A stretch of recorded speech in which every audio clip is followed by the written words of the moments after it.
Last we left off, you guys ended up returning to the city of Royas, meeting up with Offsea there, but not before you guys ended up flying through the air of the tundra, ignoring a random caribou herder. And also, perhaps, for some of you, being a mink in your wife's titties.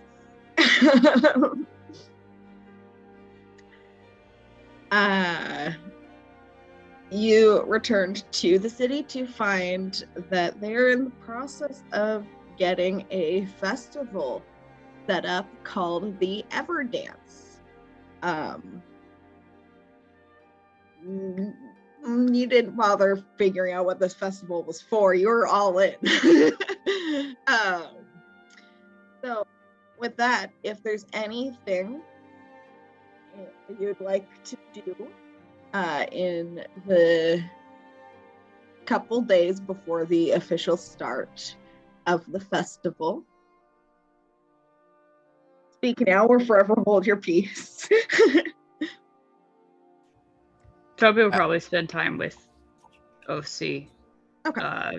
In the time that he stays in the city. Mm-hmm. I'm gonna be honest, I have no goddamn clue what Hawk is going to do. God damn. God dang it, Bobby. He'd probably just like look around, hang around, something like that. All right. While he is in the city, though, I literally only have 6 arrows left. Okay. I should probably buy more. I need to remind myself how much a bundle is. Couldn't have heard. Let me pull that up just real quick.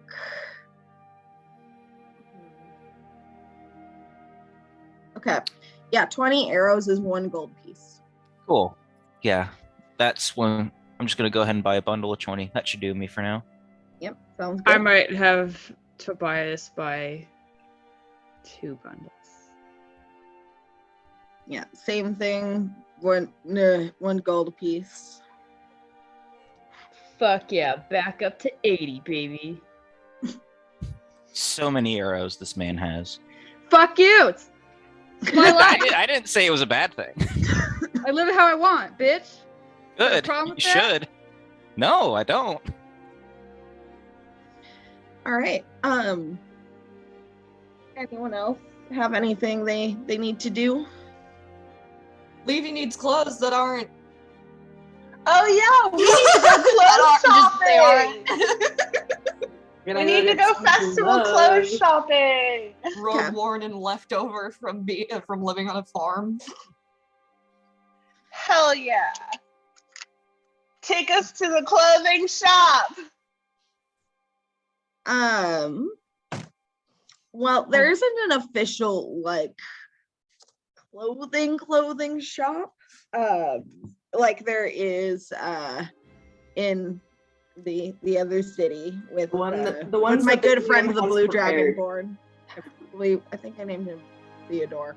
But anyway, because this is more of like an art supplies and magical supplies shopping space city.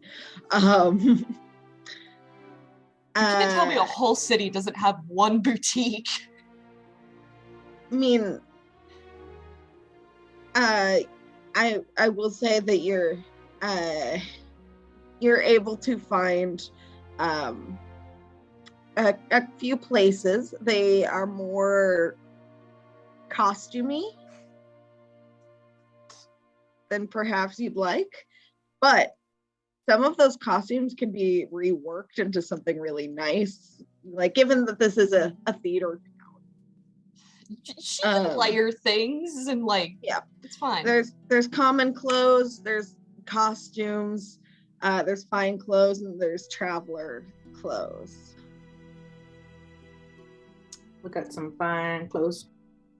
Yeah, like fine clothes is probably okay what we're going for. And then she can layer traveler clothes over it later.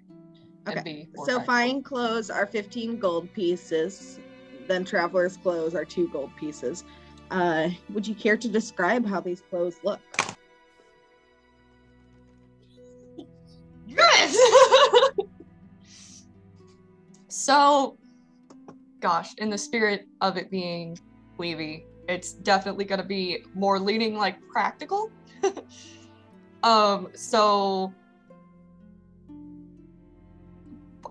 like the fine clothes is gonna be like, she's gonna have like a nice ish, because it will get covered in blood eventually, knowing her.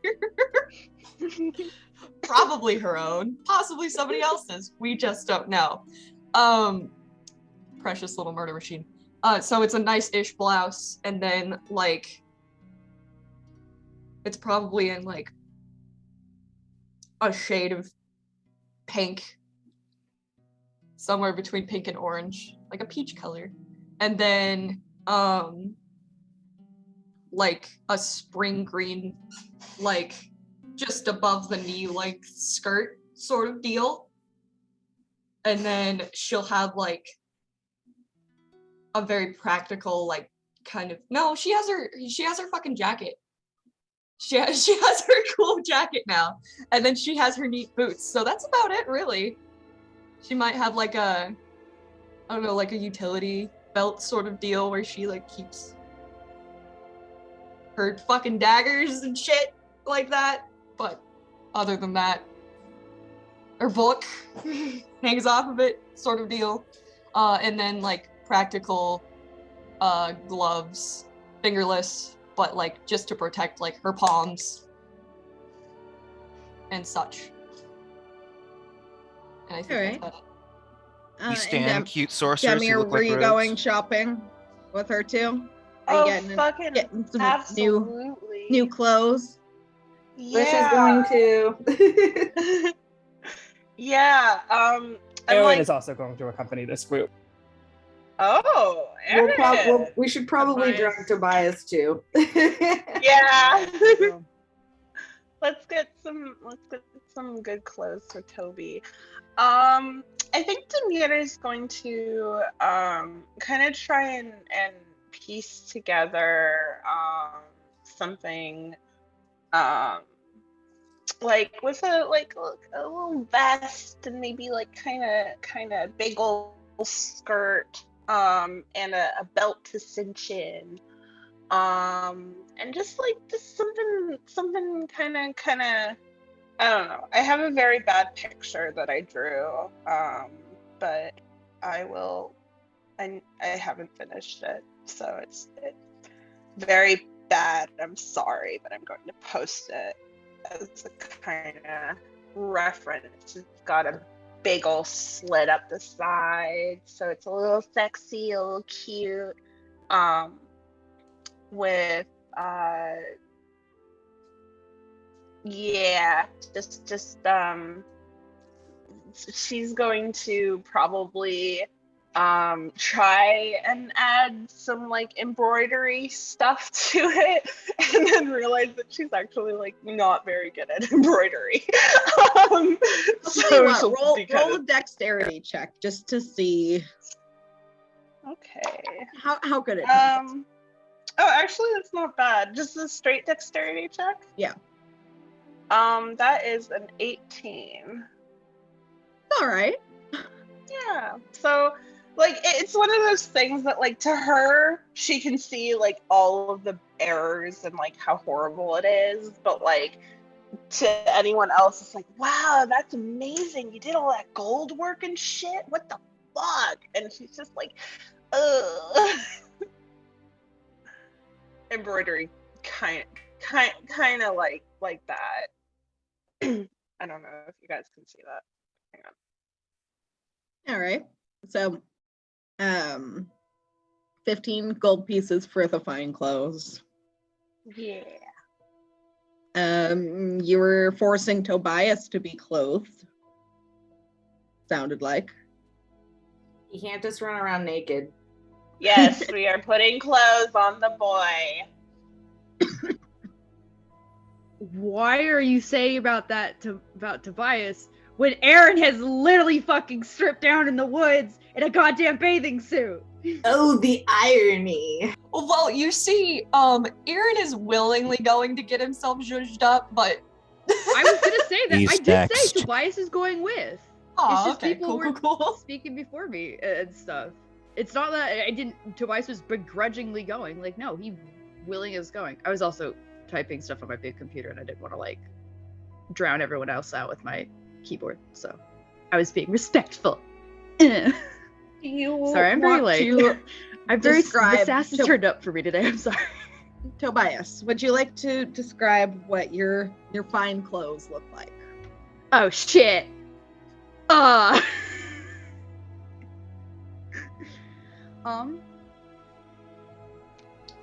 In terms of fine clothes, since it would be a outfit to wear to like cool events or whatever, Yeah, I want to mean, say he would nobleman's clothes. nobleman's clothes. Okay. Probably what I would go for him.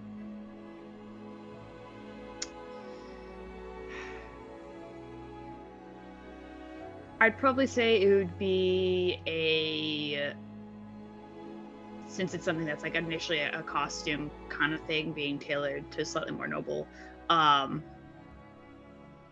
nice looking, almost kind of suit that toes the nice line of noble / practical, with his normal green cloak replaced with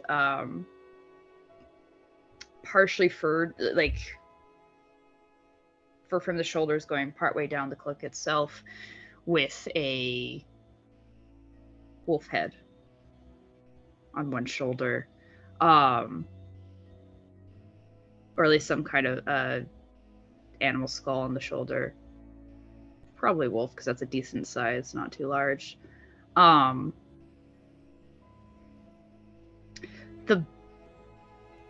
best way I can describe it, or the vibe that he would look like in that kind of clothing, is Lord of the Forest.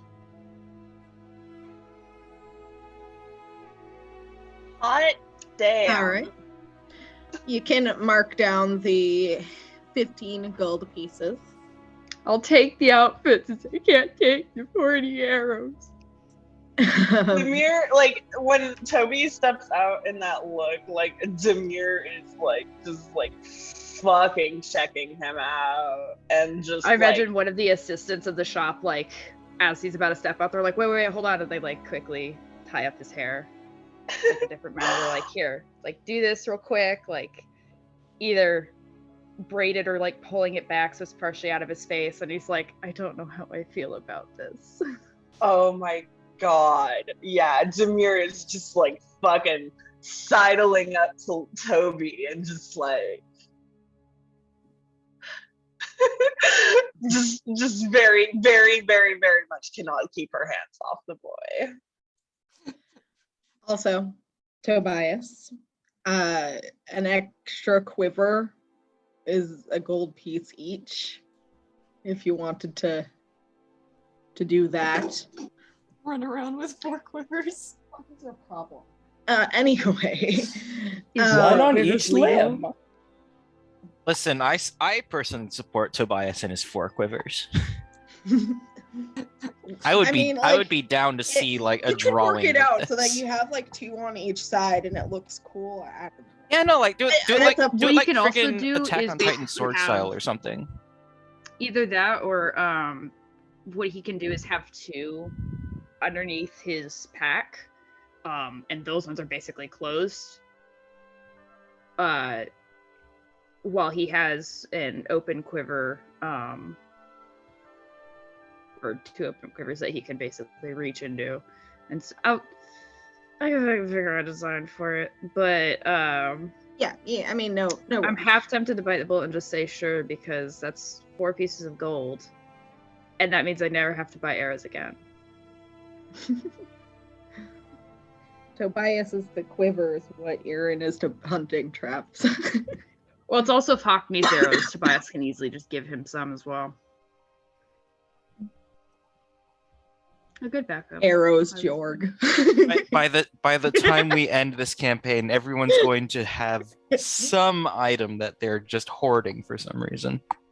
Okay, you know, I'll fine. I'll have some self-respect, and I'll only buy 1 extra quiver and 1 bundle of arrows. So then I'll be back to like 60, Unbelievable. 64, whatever.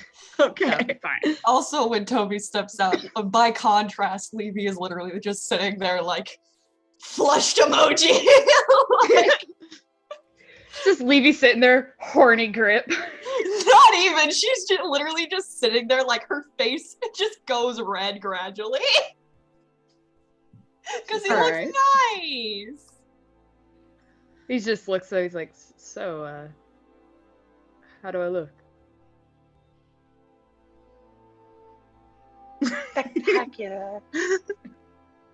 Absolutely fantastic. I like your hair back. He squeaks like a rat. So it's certainly not something that I am used to. We'll braid it up for the festival. I can make us flower crowns. That would be lovely.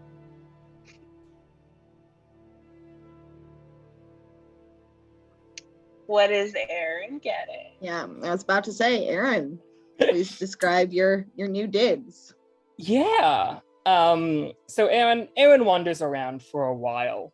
But you know, he's kind of doing that thing where he's decided on something, but he's just being coy about it and just like going out and looking at some more stuff and then coming back and looking at it again and then going out and considering some more stuff. And he eventually you know, actually is for decisive action and grabs it and runs off. And when Aaron comes out of the dressing room, he is wearing literally Cinderella's dress. And it is exceedingly obvious that this is not one of their clothings. This is one of their costume pieces for a theater production in which you're some sort of, you know, incest or something. And it is gaudy as fuck. Giant ass sleeves, maybe even like a so like long all the way up his arm gloves, and it's all like but like fun and like just kind of ruffly. Tobias gives one look to him and is like, shows off your physique well. Aaron fucking blushes. All right. Love Cinderella. Since you are getting a costume instead of fine clothes, that's just 5 gold pieces. It feels kind of swishy though, kind of fun. Tobias will request Aaron to do a twirl because he wants to see how it swishes. Listen, we all want to. Yeah, Aaron will just kind of get his arms up in the most awkward way, and yeah, he's gonna fucking spin. It looks very fun. Fancy. He still looks fancy from a distance. Nice. He gets kind of unbalanced at the end and starts like shaking a bit. Whoa. All right. Samira's actually doing a pretty decent job at disguising her laughter. And just like, it really fits you, Aaron.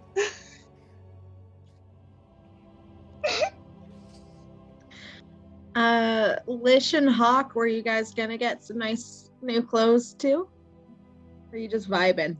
I imagine that Lish definitely will. For Hawk, you're going to have to catch him first. Lish will get something. All right.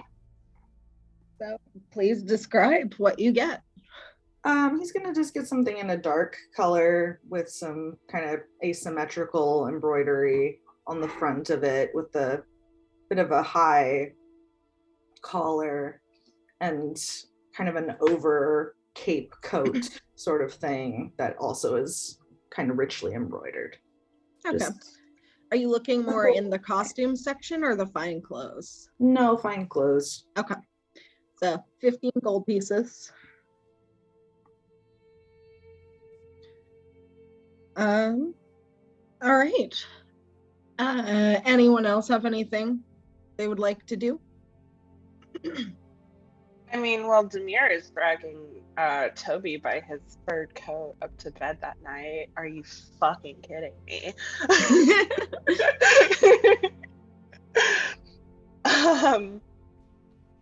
Tobias will drag Lish along with them.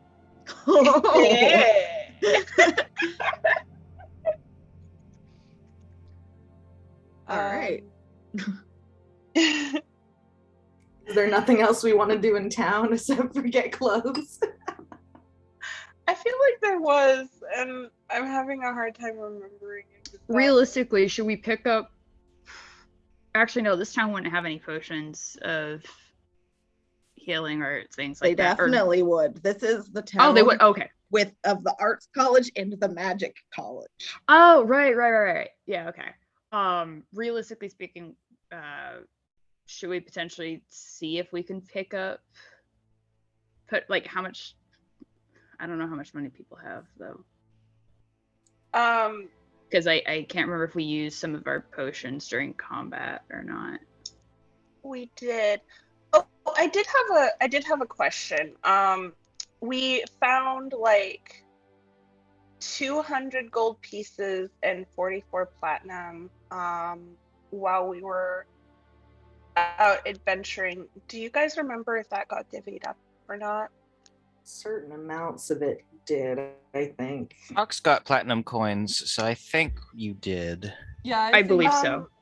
Okay. I think I remember that being mathed out and then like just Yeah, we tossed mathed it out away. after the Rakshasa, I believe, and then there weren't any gold rewards in the tower, just magic items. Yeah. Okay. That's yeah. Okay. I did math it out. Sorry. My All notes good. my notes are not in order. Cool. Yeah. No, we have 29 gold pieces, 1 silver piece, and 4 platinum pieces in the party fund. And then we should have a lot of gold pieces in our own inventory. Hawk does have 3 potions of healing in his inventory, if that's something that you were wondering about, since I heard mention of potions. That's good to know, yeah, because I couldn't remember if he, I knew Hawk had some, but I couldn't remember how many he's actually used, or if I think we bought like 4 in town before we left, and he ended up using 1 in an emergency. I don't quite remember how many we bought either, but he's got 3. In that case, it might be fine, because for the most part, I know we've been managing somewhat with healings. The people who actually do the healing would know better than I do, because yeah. I think everybody should. I think Hawk should maybe disperse 2 of those potions so that more people can have 1. That's a fair point. Yeah. I think I'll try and find another healing potion. So that's 50 gold pieces. Yeah. You end up going to the Katia Institute in order to find some more magic potions. And you end up meeting a male half-elf with long brown hair kept back in a low ponytail, tied back with sort of a teal ribbon. And his name is Zaymar Thunderborn. And he he tells you that most of the more powerful healing potions are kept and regulated by the Institute. Given that it's a magic institute and things can go wrong pretty easily, you kind of get why. But they do sell just regular run-of-the-mill healing potions to the public for 50 gold pieces each. I don't need anything fancy. I do remember what I wanted to do though, which is while Demir is at the Katia Institute, I'm going to try and find Professor Idun, the one Alright. that I had spoken to earlier, last time we were here. Okay. So you ask around, make a general persuasion check to see if you can convince people. Okay. I'm rolling good today. That's a 24. 24. Yeah. They're able to direct you towards her without any real problem. You're able to find her in the tower that is set aside for the offices of professors. The one you had found her in before, but this time she's actually in the office rather than an experimentation chamber. And she is kind of just sitting there in her office looking over a book. Would Demir let Lish come as a mink, or would he have to go find something else? I mean, like if I feel like she might kind of slip off away from the group. Okay, all right, that's fine. If he follows her, but you know, like we go into buy a bunch of potions and Demir kind of like steps out, sort of thing. Knock knock. Yeah, I mean, you hear her call you in. Hello. Upon entering, she looks largely unchanged from the last time that you saw her. Human woman with light brown hair and a bob that goes just down to her shoulders, and fair skin, freckles on her nose, and she's wearing round glasses and loose clothing. Hello. Do you remember me, Ustad? Idun. I am Demir. We spoke. I think I remember you. Yes. Yes, we spoke a while ago about Demir is going to take off her glove and show her tattoo, which it's actually it's now almost down to her elbow. It has actually grown in size and length, and about this. She sets down her book and kind of leans forward to take a look. And she nods and says, yes, I remember. You were, I'm sorry, it's around finals. I'm trying to recall. You were trying to find out about Faye? Yes. One Faye in particular. The King of Winter.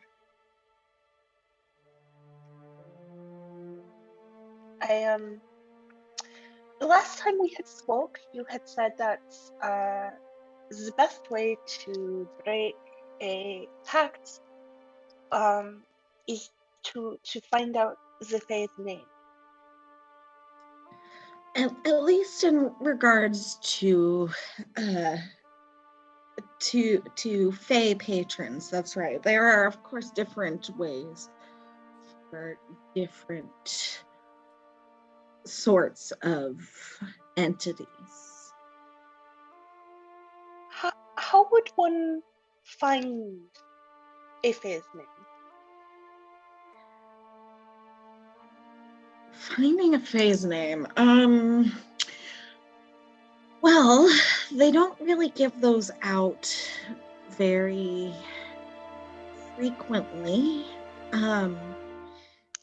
You would have to create a situation where the Fae would be in your debt in some form or another.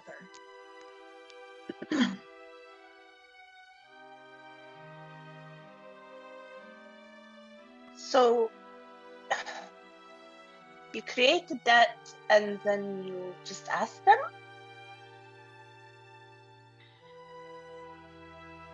It would take a lot.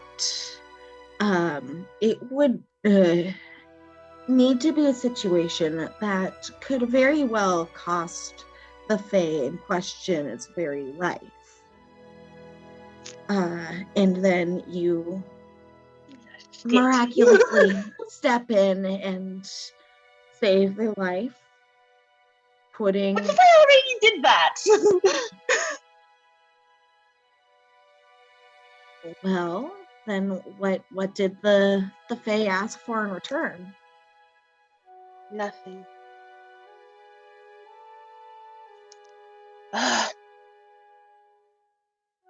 Demir just kind of like swearing, and Mahabi like, God damn it.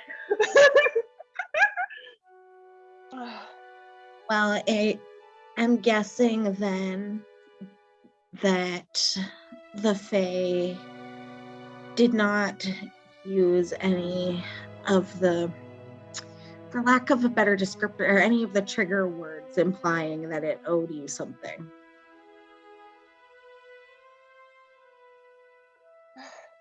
Not really. He thanks me, but Oh, well, then that's enough. Thanking for Fae implies a debt. so I can just ask him? You can try. There's no other way of finding it out. You could... I'm not saying that I recommend this, but there are certain magics that can force a creature to be truthful with you by causing them harm. Have you heard of the spell Geese? I don't believe so. It's rather high level of magic. You essentially focus on the creature's mind and place a magical command on the creature, and you can force it to carry out a service for you or refrain from anything that you decide. And if it refuses, it would hurt the creature. But this is not something I recommend doing. And should you give the creature suicidal command, it will automatically not comply. But if you can cast it at, if you can put it more than the usual amount of magical energy into the casting of this spell, it will last longer, depending on how long you wish to keep this being bound to you. But this is not something I'd recommend doing. Why not? Well, do you want to hurt this being?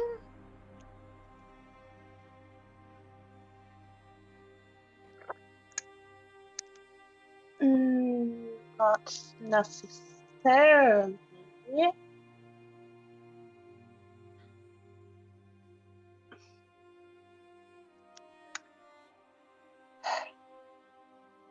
I just,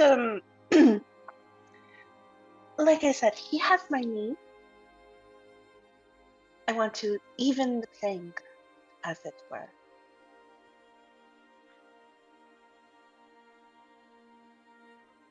Well, if the Fae thanked you in the situation you described before, that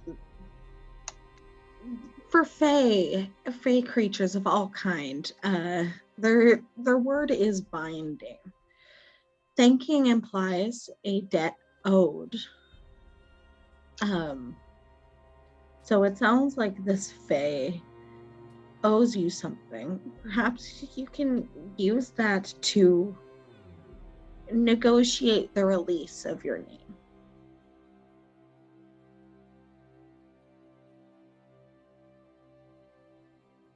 I've tried that, but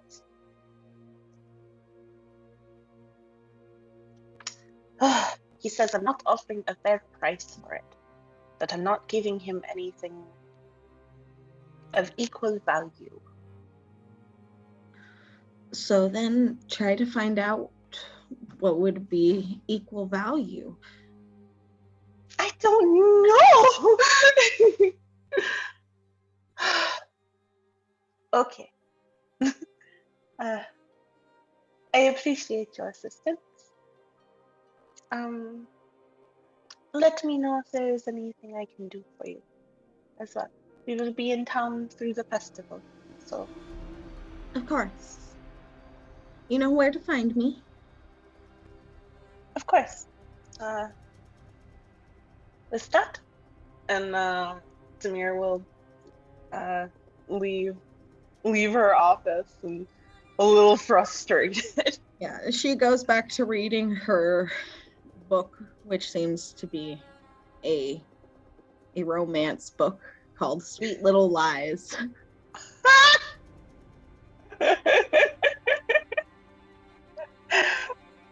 All right. Demir will make her way back to the group. All right. Anyone else? Me. Maybe. Levy gave up her quarterstaff. I think she wants a real staff now, like a magic one that she can cast spells with. Okay. Upgrade. Right. So that would be a magic item. There are different sorts of staves. Hold on.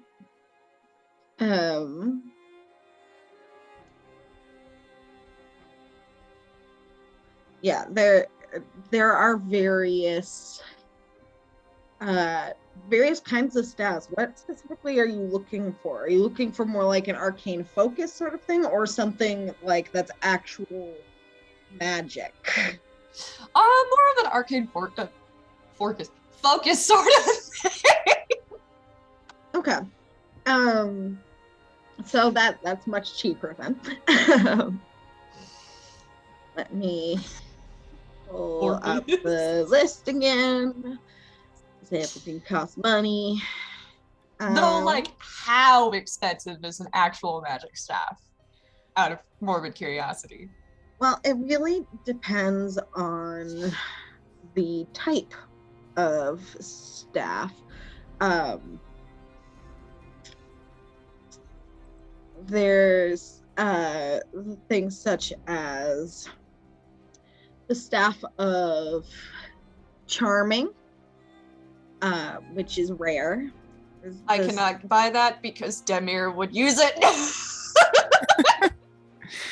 I mean, it's an example mostly.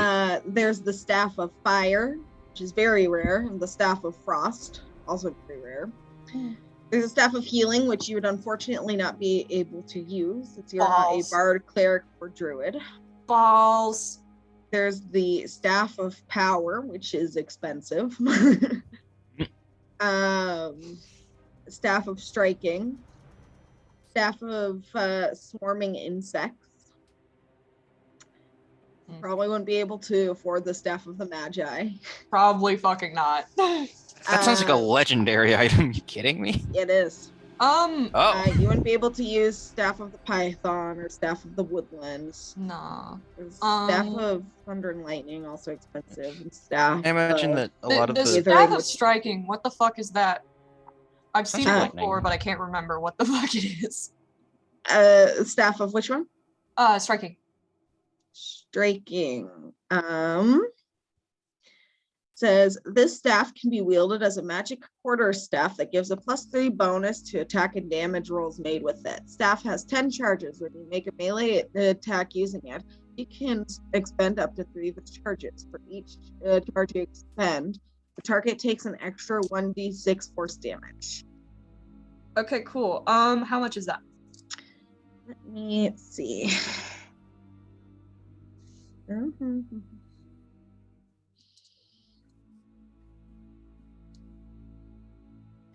I'm just saying you're going to be able to access this.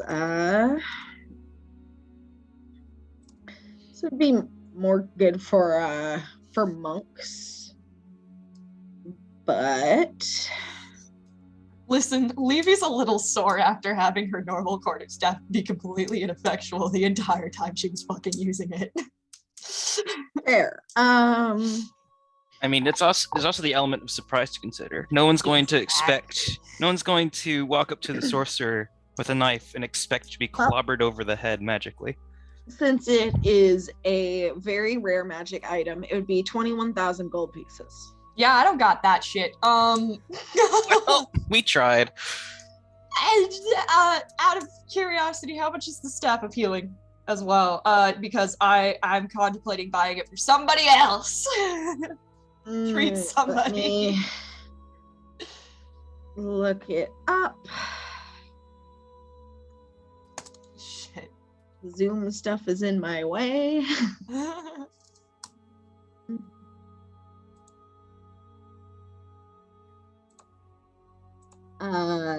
That would be 13,000 gold pieces. Also don't have that. Fuck. Okay, well, that's fine. Just normal arcane focus stabs. Okay. So regular arcane focus wooden staff would be 5 gold pieces. Wow! The price disparity is killing me over here. Welcome to it magical takes a stuff. lot of time and resources to enchant things. Well, yes. I'll have you know that Farmers isn't the only person Lish owes gold to. He had to put down a down payment of like 10 million gold to get Hawk in the party. What? Right. It's a joke about magic items being stupid expensive. Don't worry about it. Anyways, yeah, let's just do that. Can it at least look cool? Yeah, sure. It can look like whatever you want it to look like. So, essentially a Gandalf staff. Yeah, pretty much. Yeah, that's what I was thinking. But you know, like a cute little like fluorescent green gem that matches her fucking eyes on the top of it. Yeah, sure. All right. Anyone else? Lish is going with Levy and looking for the other half of his tuning fork. He doesn't think he's gonna find one, but he's looking anyways. She'll help him look. All right. Yeah, tuning forks are once again similar to the healing potions, held very close by the Katia Institute. because like they don't want anyone going around and like fucking with things on other planes. So Wow, that's if Lish were to hear that, he'd be like, doesn't stop most of those assholes. Only they can fuck with. I Don't mean, we wizard know? hubris. What are you gonna do? Don't kill them, mostly. Don't we know the world shifter at the Katia Institute? Demir suddenly pops up. What?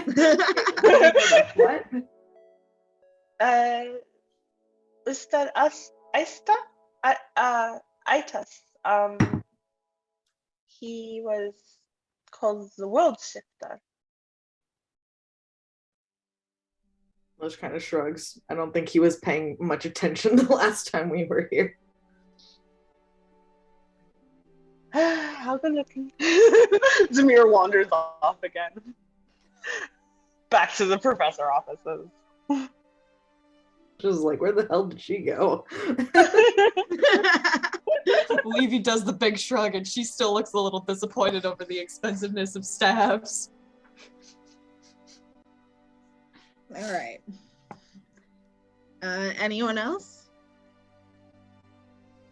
I am going to try and find him. I believe we had spoken to him in the library, if I recall. Yes. So let's see if I can pull up his description again. Right, he was the dude with the weird fucking cat, wasn't he? Yeah, he had the tresemme. Yeah, the Tressum familiar named Blue. But you look around and you are actually unable to find him. God damn it. Maybe he's on another plane. Yeah. I mean, if I remember correctly, he was called the World Shift because he was a transmutation expert. Oh right. Not necessarily shifting the world, not necessarily shifting the world like plane wise, but like, changing shit. That is what I got that is from that. correct. I did not write that down. Oops. I will mean- write that down. He is the head of transmutation. If you were looking for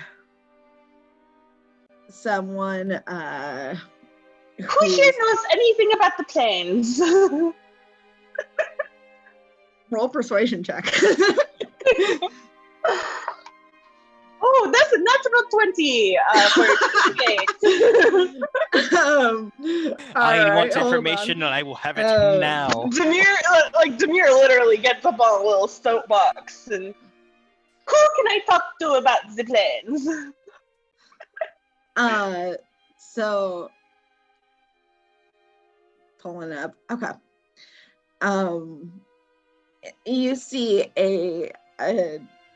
you are approached by a chubby elf with fair skin, auburn hair, and freckles. And he has round glasses, one of the lens is cracked, though. Do you need help with that? Oh, no, I'm okay. Thank you, though. Hey, you're curious about the planes? Yes, I am looking to find my way through them. Are you a student? Yes. And he kind of like adjusts his glasses and looks at you and like, well, I do have lots of students. What sort of thing are you curious about, or are you trying to study for the test? Did you have any questions I can help clarify? Yes. I was looking into tuning forks for the planes. I was hoping to figure out how to get one that might bring me to the Feywild, perhaps, as an example. Well, you would need to fill out a few forms to request an expedition there. And he kind of adjusts his glasses again. If you're doing a project, you would need a guide as well. Of course. I can lend you the forms, and I would need to double check your grades to see if you are able to reach this level of power, and so we know that you can safely return. And he apparently out of nowhere pulls out like a little notebook. All right, let's see. And which of my classes are you in? Like pulls out like an ink pen. He's like, Well, I'm actually in an independent study program under Ustad Edun. I am studying the pacts of the archetype with humans, and I am looking into that sort of matter. roll a deception check. It's not all lie though. It's I mean, not all lies. Let's see. Hang on. That's a 25. All right. You're right, gonna well, get Samir out on a lie. Oh my god. In that case, you would need to get Professor Idun's signature instead of my own. And he hands you a form to fill out. It looks like a bunch of garbage, pretty much. It's like, I understand that the loss of my name in the Feywild is not the responsibility of the KTA Institute. Some of that. Oh, no issue. I completely understand. If I lose my name, it's all on me. Demir What sort Demir of partaking idiot would give her name away to Demir some partaking in random man? intense Lies. Any harm, it's basic stuff like any harm that falls you with while plane hopping is not the responsibility of the KTA Institute, and any lost possessions, metaphysical or otherwise, blah blah blah blah. And I several like the pages to mental fill out, image basically of that you have to go through an initial. I like the mental image of Demir like filling out this form and having like intense moments of self-reflection. Certainly. Does the institute, just out of curiosity, how soon would I be able to get on with my project? Since it's getting a little late in the quarter, and Well, I'll say it's finals week now. But it's fun. if you're planning ahead for next term.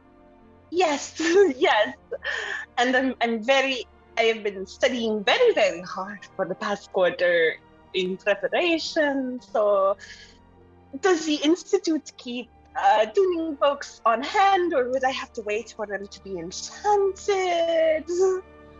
Well, you would have to wait for the paperwork to process properly first. Once you get Professor Idun's signatures, of course.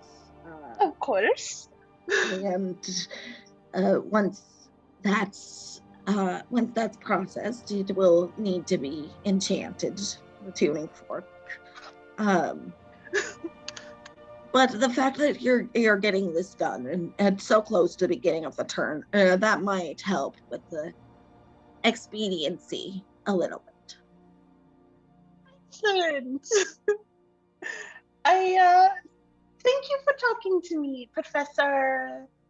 I am a summoner, Tassarion Verora. Tassarion Veron. I appreciate your assistance. Thank you so much.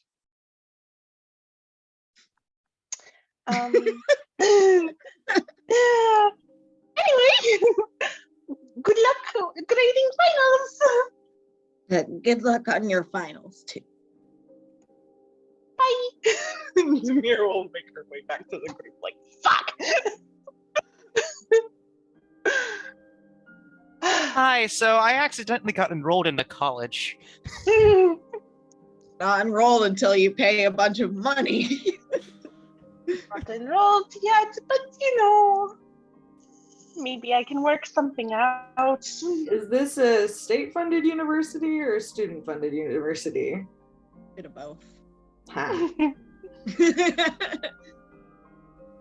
I thought that this was supposed to be an escapist medium, not student loans, the RP. Listen, it's like Demir said, if it's not student loans RP until she actually gets enrolled. No. In reality, you man. do have to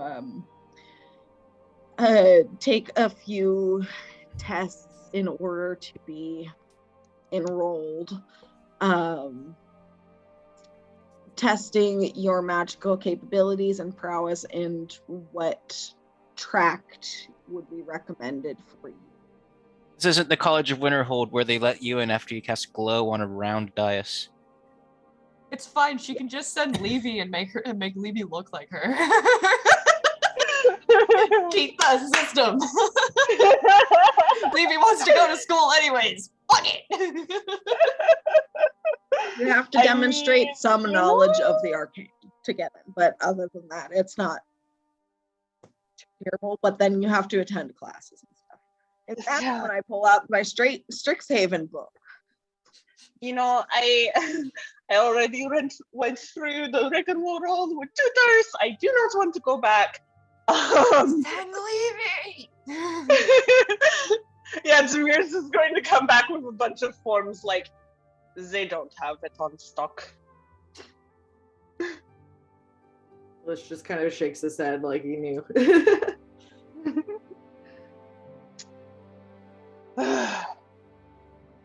Can't believe I have to request an interplanar loan on this tuning fork. You know, perhaps there could be some sort of workaround. Somewhere along the line. Levy, have you ever wanted to go to college? Enthusiastic nodding. And I do want to say that, like, at the end of the whole shopping spree thing, she will sit down and start, like, going over the alchemy book that she promised she would, like, make legible for Demir. Excellent. Yeah, Demir's is going to take a bunch of those forms with her and kind of put them in her bag, tuck them away for later. Okay. You can add a tuning fork permission form to your inventory. I am. Thank you very much. Lish Like is one of gonna those ask field trip Demir. permission forms. Lish is gonna ask Demir if she was told if they keep them on site or not. They do not. You would have to have it enchanted for you specifically. I was hoping that maybe they had a backstock or something like that. DM, from my knowledge of the tuning forks, they have to like go to the plane to attune them, right? Or do they just like have to have an item from the Feywild that they You have to attune go through? to the plane to attune them. So, based on your knowledge, it's likely that someone there would have one to go to the Feywild so that they can make more Uh-huh. to be attuned. It's as needed. It's an as needed sort of thing. Once again, I to do- prevent like a bunch of college freshmen to go to the Feywild and fucking shit up. So are they like melting them down after being used or You don't know. I do know. They're sending them to the Really? Feywild and they are not coming back from the Feywild. So you don't need to worry about the tuning. They just have a stockpile of Feywild tuning forks in the Feywild somewhere. There's a pile after use. I mean, honestly, this explanation does make a lot of sense, though, because like, why would they just make tuning forks in bulk when that involves going to other planes, which could be very dangerous depending on where you're going? Like, They Also, would- like, the Liz should Feywild have is its at own least can of worms. There's one. so many other planes that are I imagine- so much more hostile. I imagine Lish knowing exactly where the pile of fucking tuning forks is in the Feywild and being so mad. Like, why didn't I have one of these? I should have grabbed one on my way out. Damn it. It's like, Well, I do know specifically who was the thinking people growing old. professor is, who might have it. If we need to, perhaps his office could be a resource, but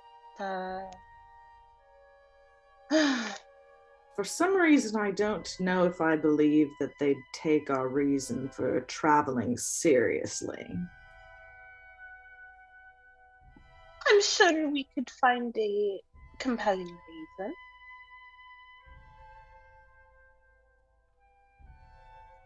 There was political upheaval in the winter. Is that not worth studying? Investigating. Do you think we'd have to go through a university guise, or Probably. would an outsider be able to use these tools? For a very, very good reason, I'm sure. It seemed like a student sort of deal. Can always enroll Evie. I bet she would be a great student. Is Levy there? Sure. I assume. Hearing Yeah. this shit? Yeah. Alright, sweet. And she's gonna once again look up from comprehend languaging the fucking alchemy book. And she's gonna go, she's gonna like kind of shrug and say, I mean, I could stay here and take classes while you guys went back to Appias for a bit. It's relatively safe, I think. Nothing is safe with wizards. The wizard tower showed us that much. Was he a wizard or a beholder? Or an artificer. I just think he was kind of an asshole.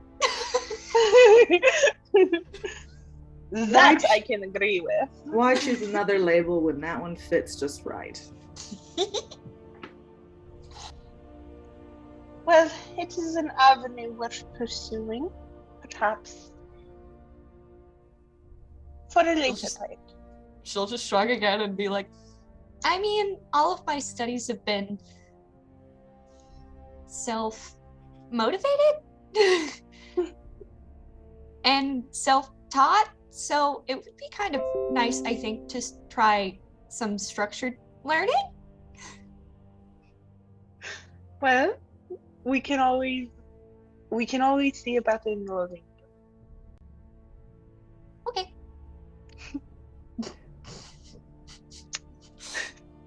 Demir is just going to kind of like tuck Levy's hair behind her ear, kind of like kitty. she just like the thing that cats do when you scritch behind their ears, just goes, yeah. She's a big fucking nerd. If you ask her if she wants to go to school, of course she's gonna say yes. God, Demir is surrounded by nerds. Demir is a nerd. Shut the fuck up. A nerd by any other name. Is just as Lame. kind of dumbass. All right, that's what I wanted to do in the university, I guess. All right. Anything anyone else would like to accomplish before the start of the festival? Should I be rolling intelligence checks for this alchemy book? If you've got comprehend languages up, it's fine. The reason why you have to roll intelligence checks for the Feywild one is because it's partially coded. Okay, cool. Then she's just kind of transcribing that as much as she can before the festival starts. Okay.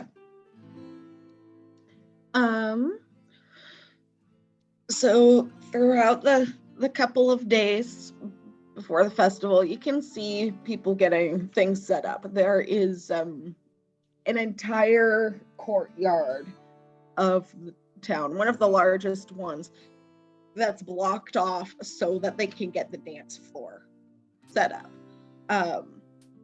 Meanwhile, you see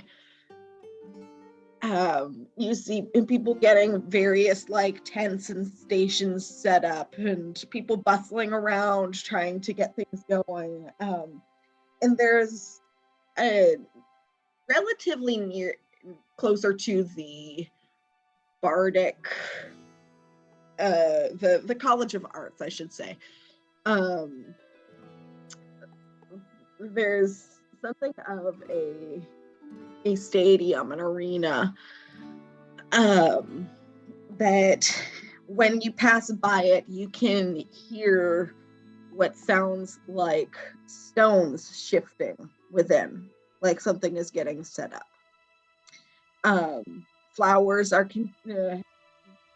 being hung along all the lampposts and put on the statues that line the city, and there is a sort of buzzing, excited atmosphere to the city. And people are excited about this dance. They're excited about the festival. It's you can see it in their faces and in their eyes. And the evening before the festival, you bid goodbye to Offseed. The next morning, the festival has begun. So what do you guys want to do? Well, Demir is going to make flower crowns for everyone first. So let's see. Sorry. Hang on one sec. I'm pulling up the wrong things. Okay. So Demir's flower crown is going to look like It's gonna look like worked last night. It won't load. Hang on, I'm sorry. Apologies. Why? It came last night. Okay. I mean, worst comes to worst, you can look in my in our DMs because you sent yeah. So Demian has a flower crown that kind of looks like that. It's a little pink, a little blue. Erin is going to get a crown. Oop, from here. I don't know why it's being so difficult. Thank you. Erin gets a little crown like that. Hawk, you get a crown. I'm going to put your name here so you can keep track.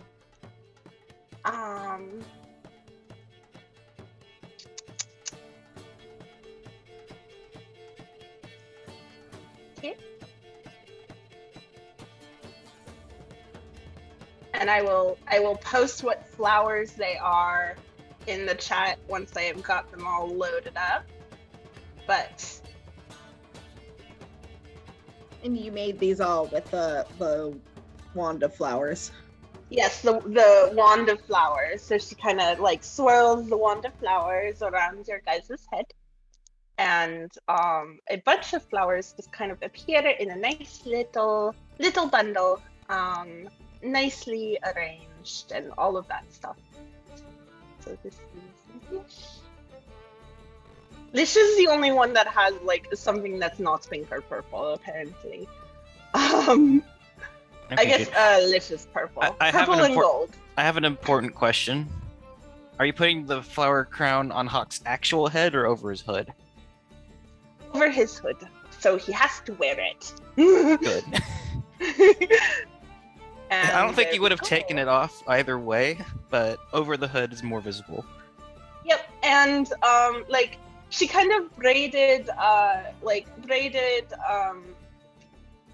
Levy and Toby's hair so that the flowers kind of like are in the braids and around the forehead and around the hair, and it's just like very, very cute and very pretty. Would she have tucked a flower or two into the, because Levy doesn't take the intelligence headband thingy off. It's just, Yeah, no. it So doesn't like seem like- the way that like Levy's is that it like twirls through and around her like intellect band and like kind of going through her hair. So like the baby's breath, the little tiny ones like kind of like trail down, and then the bigger flowers are like through her band of intellect, and like same kind of for Lish. The like bigger flowers are like in an actual crown, and then the like littler ones, like the golden ones, kind of trail down a little bit through his hair and kind of like interwoven in the braids and all that stuff. And she does that for everyone. Like everyone gets a really pretty looking one, except for like Hawk, because you don't have hair. So Hawk just gets a wreath on his head. Exactly, basically. a wreath on his head with the like the kind of reddish berry flowers like as the base, and the other one's like kind of tucked into it. I will post what all the flowers are. I will say that Hawk is definitely surprised he's getting one, but he absolutely can't complain. I don't know why my computer is suddenly like not letting me highlight things, apparently. Biog is very. Oh, I assume you summoned Biog. Oh I- yeah, you no, mentioned absolutely. I'm gonna put down You're the 5. getting- You mentioned last time. I think you got more. Yeah, insight. no, I would have absolutely tried to resummon her. I completely forgot about that. Darn. Yeah, you said you got more incense last time, I recall. But yeah, Biog is pretty into the flowers. Oh, for She Biog, starts like preening them a little. Biog absolutely gets her own little flower crown. It's like, also for Biog, if Biog is cool with it, Levy will like do up her color change scarf, kind of to like match the flowers in Hawk's thing, and then also in her feathers to like accent it, but also so that Biog has a little outfit. Okay, so you have the scarf here. Biog is this big. Shh. So Okay. are you giving her like a giant cape? Yeah, pretty much. Okay. Biog kind of like poofs up a little bit on Hawk's shoulder. Nothing is safe. Yes. They absolutely, yes. excellent. And I will post what all the flowers are in a minute, but yeah. All right. Yes. Levy's gonna. I feel like. Hang on. Would it be reasonable? I put way too much work into this, by the way, guys. I love Don't it. worry, I put way Thank too you much for it. work This is into this whole awesome. festival. I Would need it to be find something that I reasonable- can also put way too much work in someday. Would it be reasonable for Levy to put some of the pressed flowers that she has and like give them to the pixies to adorn themselves with, or like any feathers that she might have found out in like the farm? Yes. Just plumage. Nothing is safe. That's up to Lish. Lish isn't gonna stop you. I mean, the pixies are their own people. Levy will open up her book where she presses like plants and things that can be pressed into a book out, and she flips through the pages and lets them pick out whatever they want to tuck into, like wherever. All right. I feel like they each pick like a festive hat. Like Perfect. Okay. they do like how some birds do, where they take like feathers or like bits of grass and they like stick it into their plumage, kind of like that. They don't have plumage, but they can kind of, tuck it. Yes. It's perfect. They look very fancy. They look like little dancers. All right. Going out into the street, it's very cheerful and exciting. There are various people on different corners playing music or performing something. Some are more talented than others. There are children running around. There are banners and flowers everywhere. It's like there are people at various tents, like trying to sell some unique treats. There are sections cornered off for essentially chalk art on the ground around all of the mosaics and pebbles on the cobblestone. And then there are various activities that you can take part in. I will list the activities, and you can make note of which ones you are interested in going to. There is a pie eating contest. There is a petting zoo. There is an archery contest. There is a stump chopping contest. There's a magic tricks contest and an ale drinking contest. There's a puppet show, a fortune teller. There are the various treats that you can buy. And then there's the Everdance itself, which that is going to take place in that main courtyard this evening. Hawk remarks to the others, "If only I had a mouth, perhaps I'd be the champion of those eating contests." Not all is lost, my faceless friend. There are goats to pet.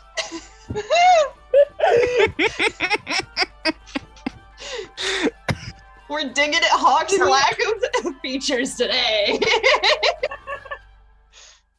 That's hard. Zamir is No, he's kind all of for it. looking through the list of activities and looks like a little disappointed. Like she was expecting there to be something and there wasn't. There is, Where of are course, the ponies? the arena, but that's off to the side. Yeah. No horse racing. One-on-one fights. No horse racing. What kinds of festivals do you have here if not for horse racing? They might have ponies at the petting zoo. To be fair, the city doesn't seem like it has the best track for such a thing. It is. We must go to the petting zoo. Lizards are nerds and they can't ride horses. So it sounds like few of you are interested in the petting zoo. It's Hawk will absolutely go. to the run petting by zoo. a tall half-orc named Fairvie. I love him.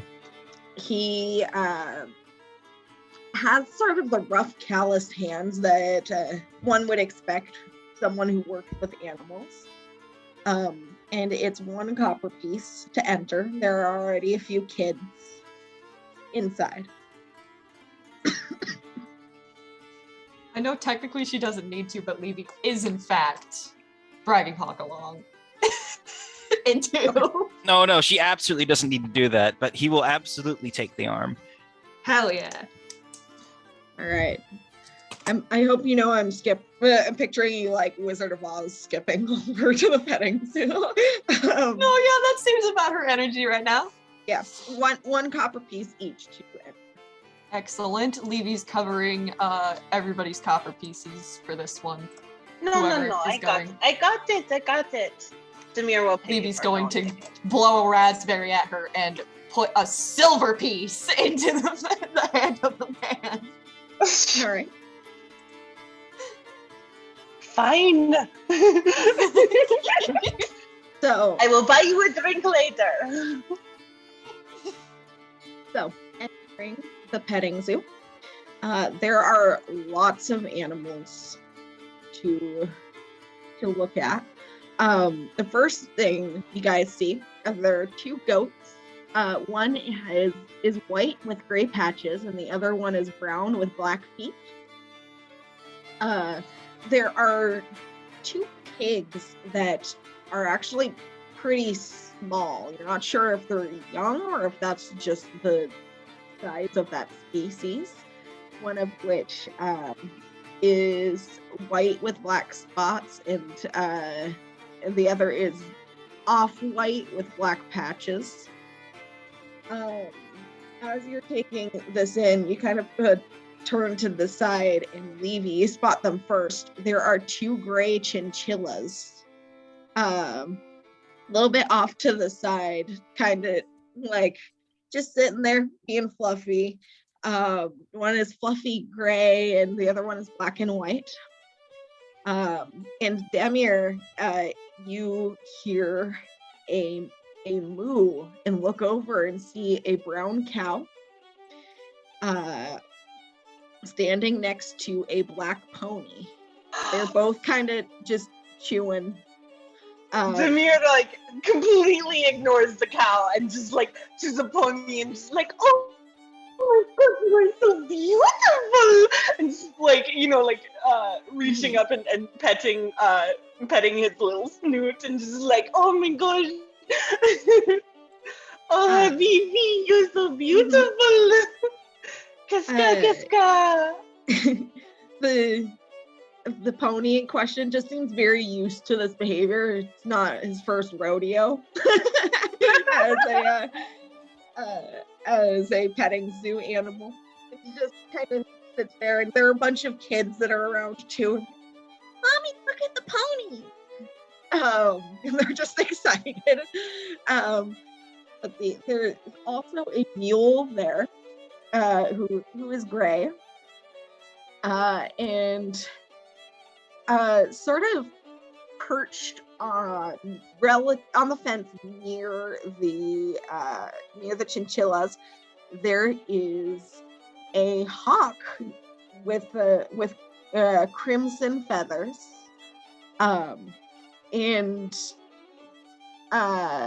looking around, sort of relatively near the entrance, there are 2 foxes, one red and one gray, sort of play wrestling with a grayish blue pseudo dragon.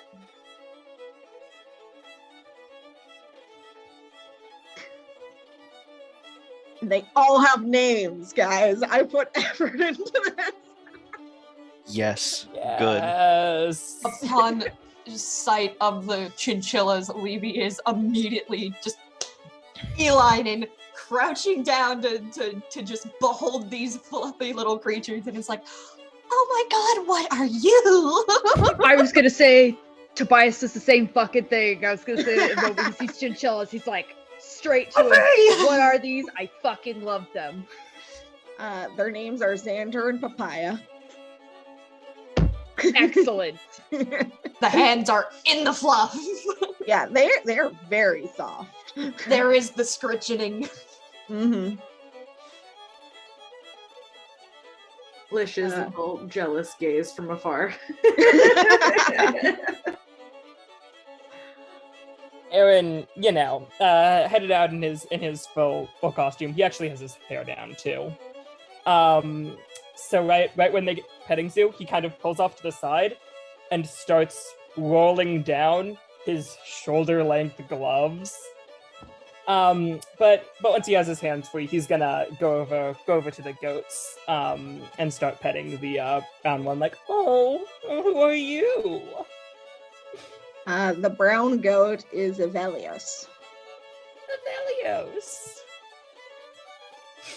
And then the white one is Daisy. And she starts like trying to eat your gloves. That's just how goats are.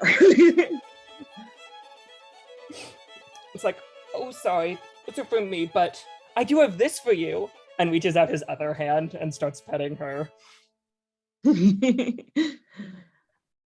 Yeah, the goats seem very happy to be pet. What is the pony's name? Tobias, the pseudo dragon, just kind of abandons the foxes to their own wrestling. Just approaches you and gives you the "give me a treat" look. Were we He's given kind of treats when grayish we blue entered? and he's got yellow eyes. Were we given treats to give to animals when we entered? No. Are there treats that we can give them? You could ask the half-orc if you wanted. Tobias will do that. He sees the little guy, he goes, I know exactly what you want. One moment. And he goes to the half-orc and he's like, excuse me, do you potentially have treats or a treat that I can give this fellow over there? And he points out the little dragon. Little pseudo dragon. Half-orc nods and gives you like a little piece of jerky. Yay! Thank you kindly. Tobias will go back over and he goes, I bring you an offering. Presents it to the little guy. Pseudo dragon kind of like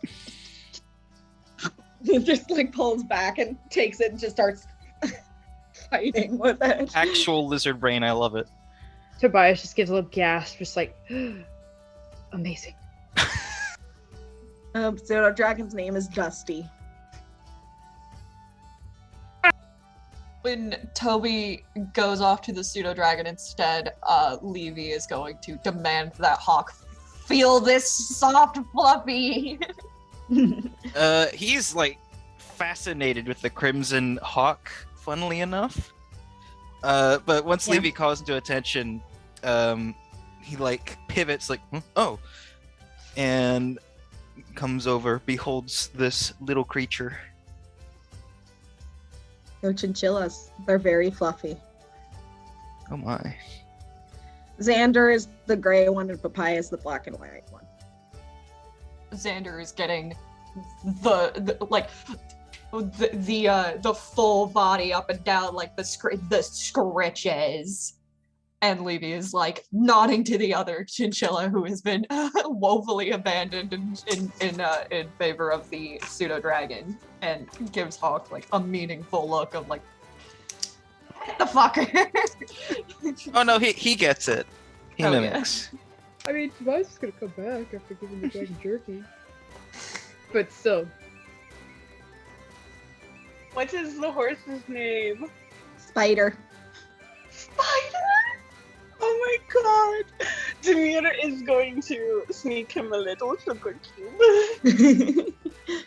Just like, oh, you are so beautiful. She has not left the horse at all. She is brushing his little, she is brushing his little mane. If he doesn't have flowers in his mane already, she is giving him flowers in his mane. All right.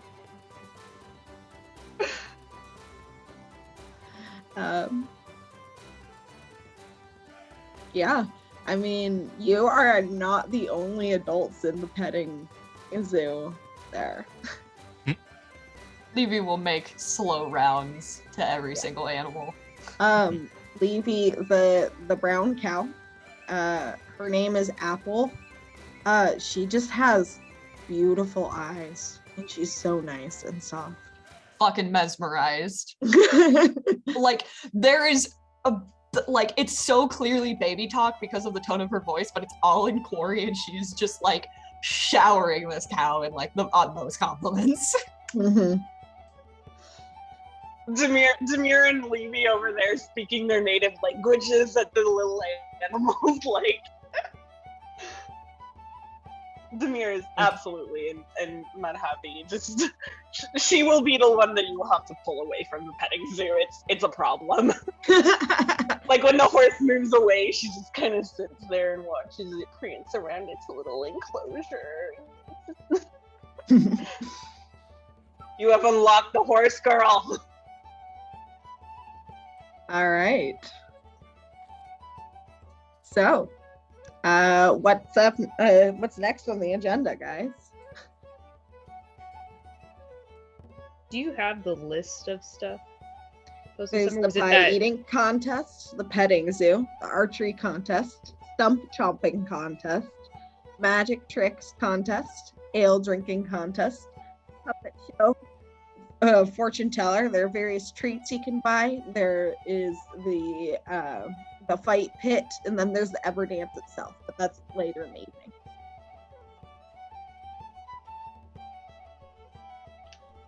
Levy will Tobias point out the will archery. nudge.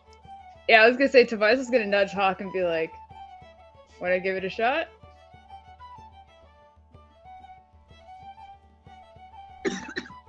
If we fail, we just never have to come back to Royus again.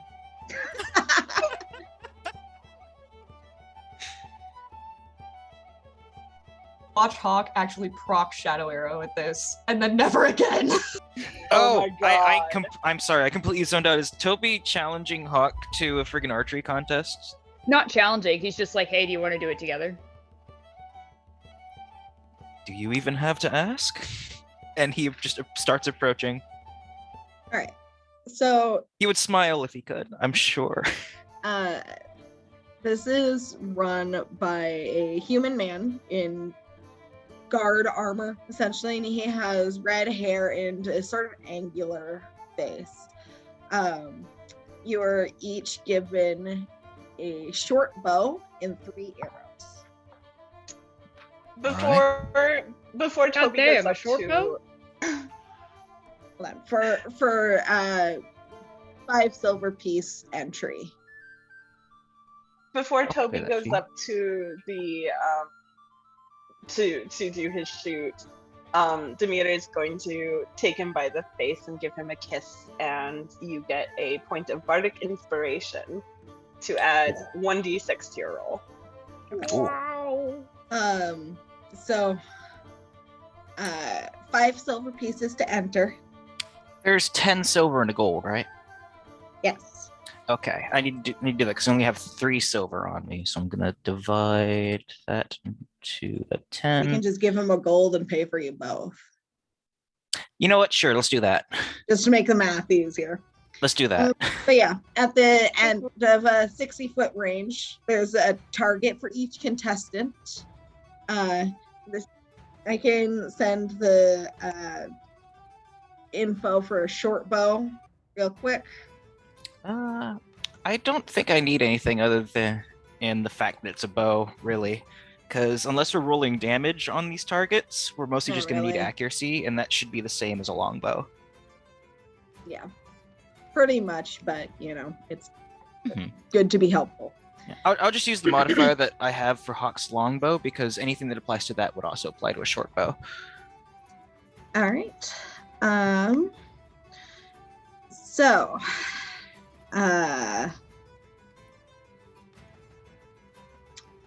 let's have Tobias roll first. Okay.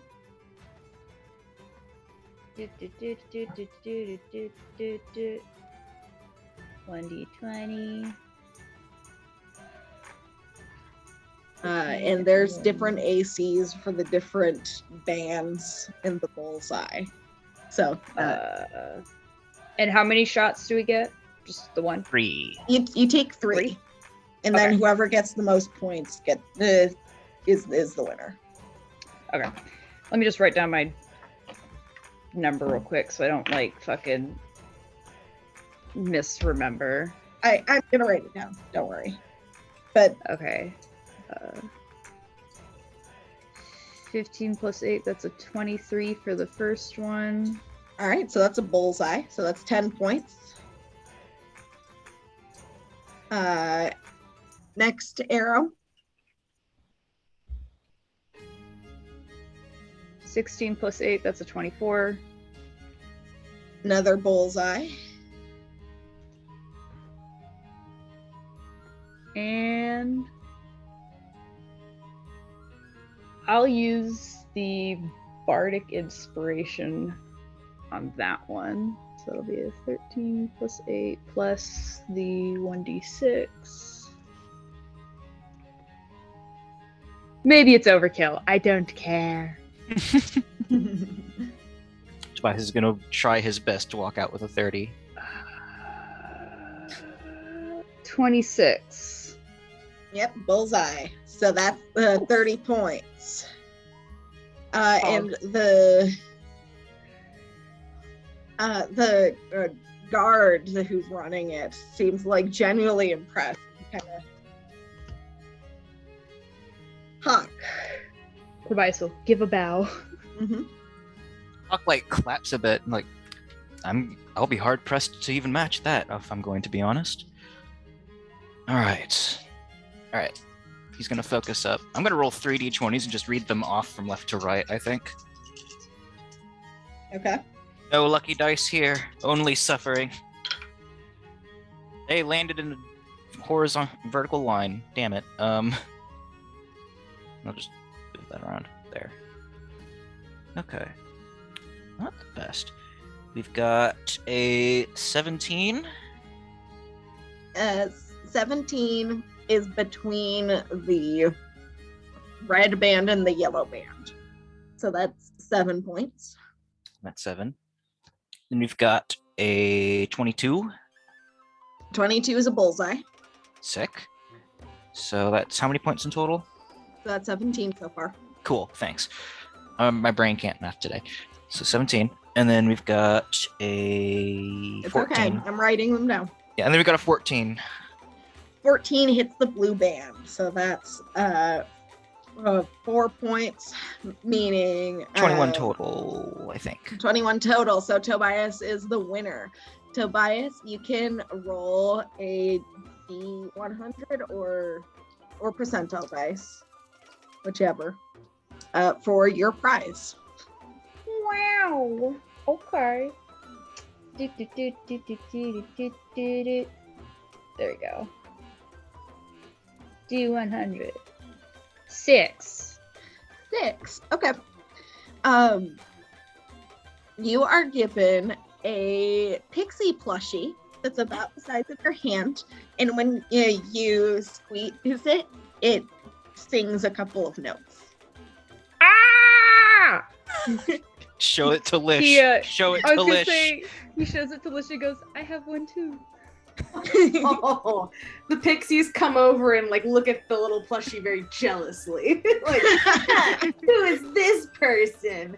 Who are Look they? at that Barbie doll complexion. Oh, wait. They don't look as fancy as we do with our feathers and flowers. Oh, Beautiful. I love it. congratulations! Demir is going to give Toby a very long kiss. Anyone else As for a the prize. archery contest? You don't have to be good. Tobias bitches, I think that's the first time I've ever won anything in my life. You did brilliantly out there. Levy is definitely eyeballing wherever the magic trick contest is and is kind of like nudging, like excitedly like doing this to Lish's arm. She's like, She's gonna point out the magic trick contest and then look over to Demir and wave her over and be like, Yeah? Let's do it. I'm not one for a lot of tricks, but I can give it a shot. All right. I believe in you guys. You can do it. So It's a you performance, is it not? approach the small stage where the magic tricks contest and find actually none other than World Shifter Aldrigitis. blast. He's the one running my it. God. And, Shit, Blue no, we're is good. kind of just like pacing around near his feet, and he recognizes you. Hello. Welcome back to the city. It's good to see you again. Good to see you as well. Are you interested in taking part in the contest? Yes, absolutely. Sure. All right, so it's 5 silver pieces to enter, and you try to impress the crowd with magic tricks using non-damaging cantrips such as thaumaturgy, prestidigitation, druidcraft, minor illusion, definitely with. And whoever can do the most spectacular performance will win.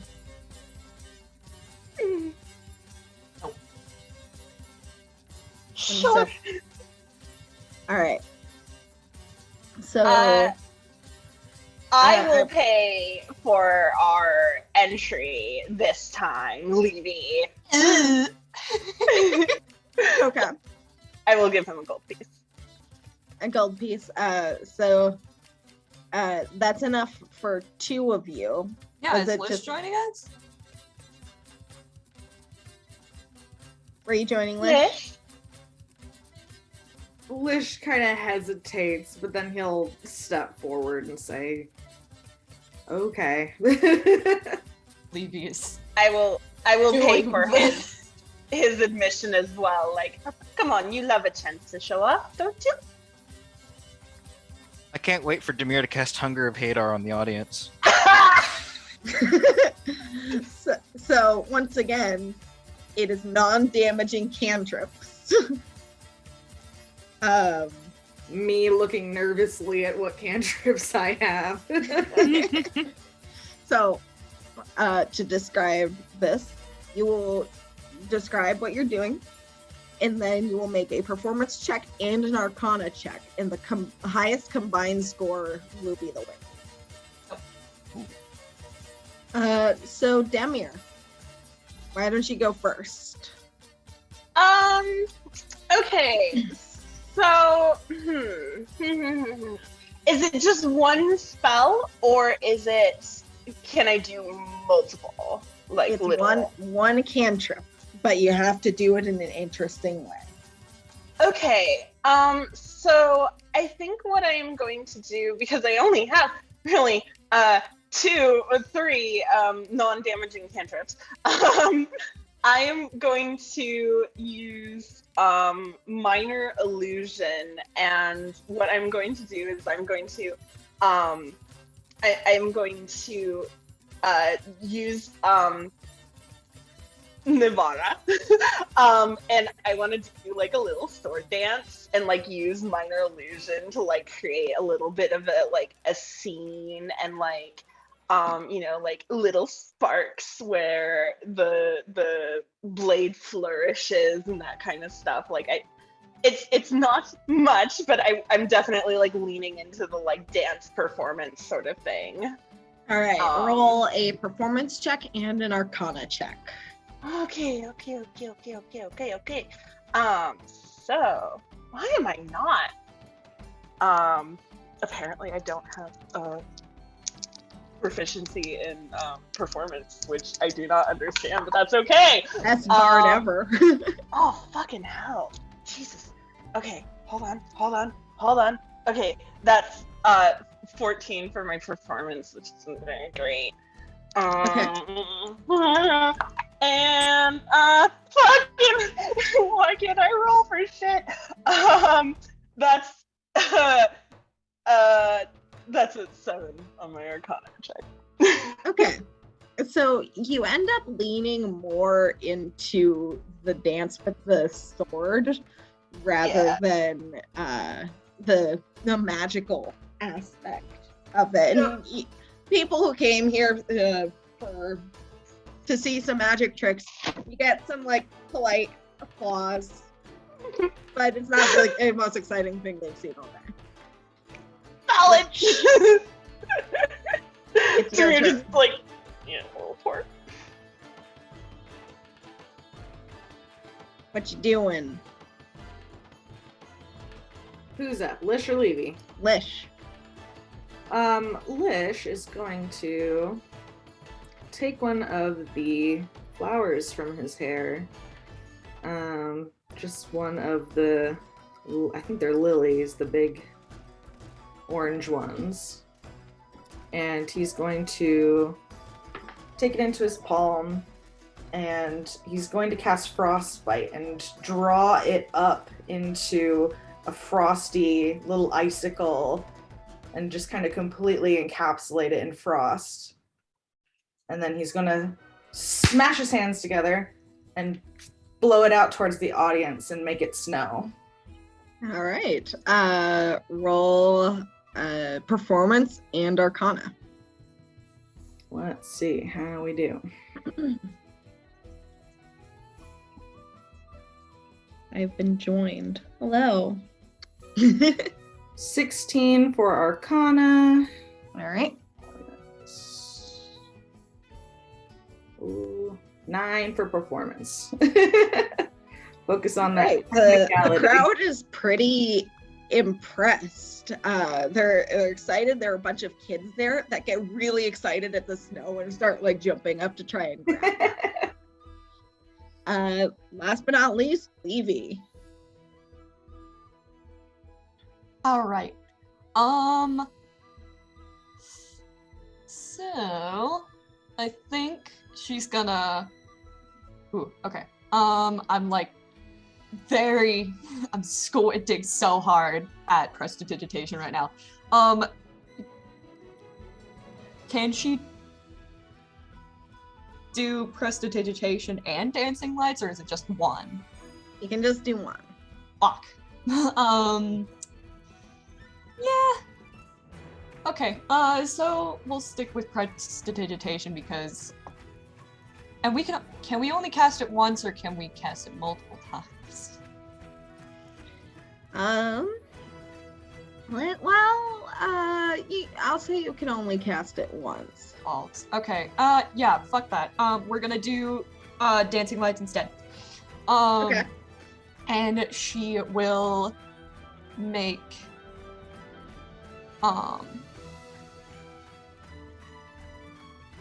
I can do a couple of different shapes for the dancing lights, right?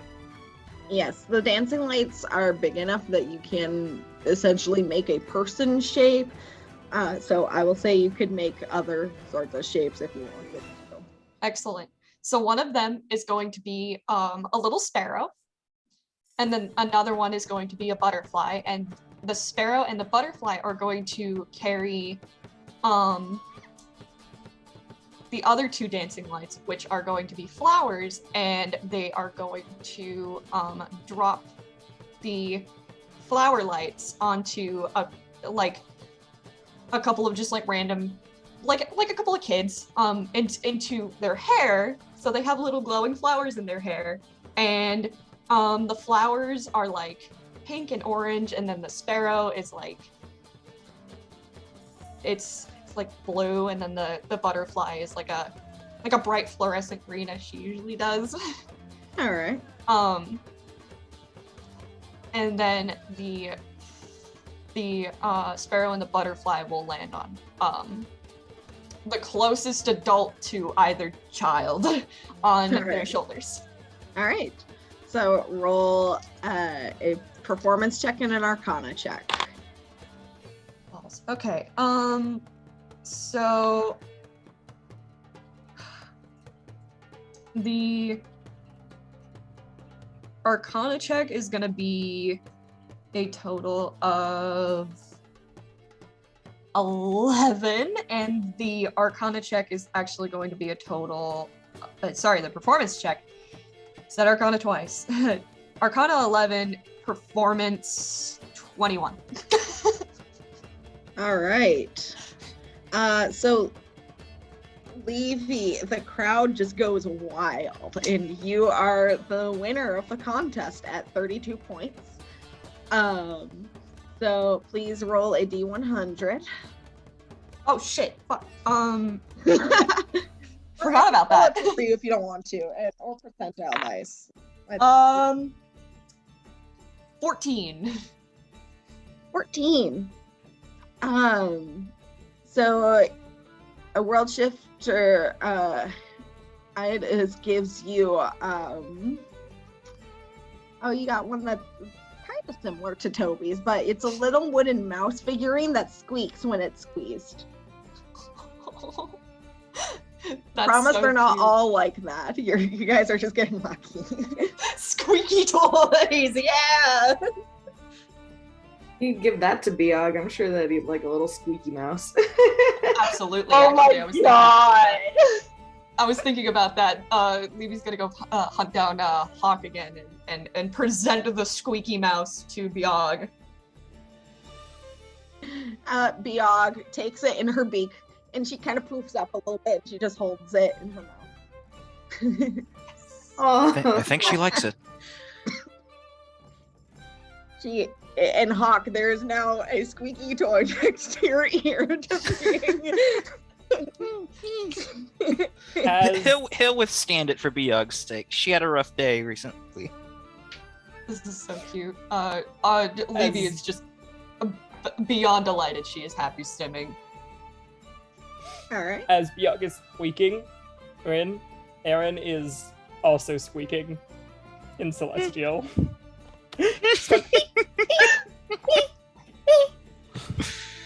I love They're it. communicating. All right. Well, there are multiple things you can do. You can do the same thing again if you want. Lish is What are y'all gonna doing? If we're all doing skills contests, I wouldn't mind trying my hand at the stump chopping one. All right.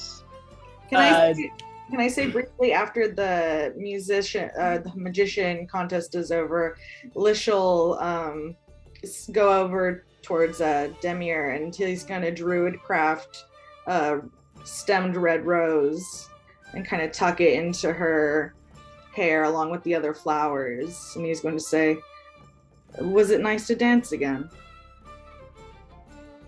Was actually. I'm not as good at the magic as I thought I was, but the dance was nice. I think you probably were more excited to dance than incorporate the magic. I think so too. Levy was beautiful though. And yours was nice as well. Well, more dancing tonight, I hope. Absolutely. Okay, sorry. Yeah.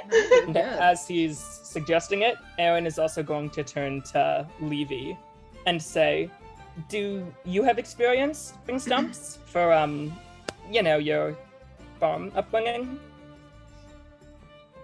What are we doing again? Sorry, my roommate was talking to me. Aaron suggested Aaron wants to go do the stump contest, and he asked Levy if Levy has experience. I mean, does she? I would say yes, because like DM? Yeah. I mean, Sure. you would probably have experience chopping firewood. yeah, like that's my line of thought on that. Cause like Okay, yeah. camping, you split firewood occasionally. Levy would absolutely have done that if she was doing farm work at any point. Mm-hmm. Yeah, That's sure. Aaron's thinking. Fuck it. Levy's And Aaron will just go like. Huck's going to she's gonna eagerly. shrug and kind of like wave her little sorceress noodle arms around like she's only got a strength of 11. Listen, she can still try her best. If Aaron rolls low, she'll still win. I don't think I want that to happen. Honestly, I think it'd be hilarious. It's all luck. It's all dice. But sure. We'll go for it. Why Huck's not? eagerly going to watch this from the sidelines. All right. I'd be willing to give it a shot with you as well, if you'd like. Levy will hook her arm through Toby's Okay. with gusto and drag him along with after Aaron, I guess. All right. So this one is run by sort of a buff, burly human woman with light skin and dark brown hair tied back into a bun. And it's 10 silver pieces each to enter. Aaron will fork all three of those up. All right. Essentially 3 gold for the 3 of you. Yep. And so you are each brought before a stump that has been taken out of the woods, I guess. and brought here for this purpose. And you are handed a two-handed hatchet. And the goal is to chop the stump in half with as few hits as possible. And so for the purposes of this one, I'm going to have you go one at a time.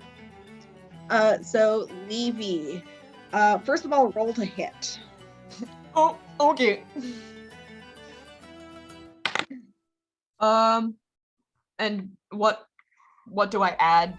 You would add your strength to this one. All right. Well, that's a straight 19. All right, you are able to hit it. So roll 1d8. All right. Fuck out of me, sir.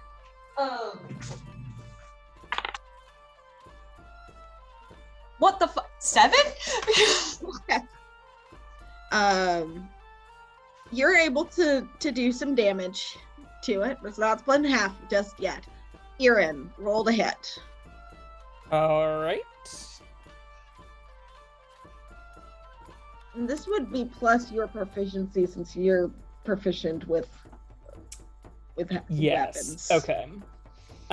So that is a natural 20 for 25 total. All right. Roll 1d8 and then double it. All right. You grab a natural 20. That is 7, so 14 damage. All right. Not split in half just yet, but you're close. Tobias, roll to hit. And you're also proficient in weapons, so you can add your proficiency to this too. Me? Yeah. Adding proficiency? Yeah. You're Okay. a blood hunter, so you have proficiency in weapons. Nice. Unlike the sorceress that was invited to join you in this. Levy still rolled pretty good.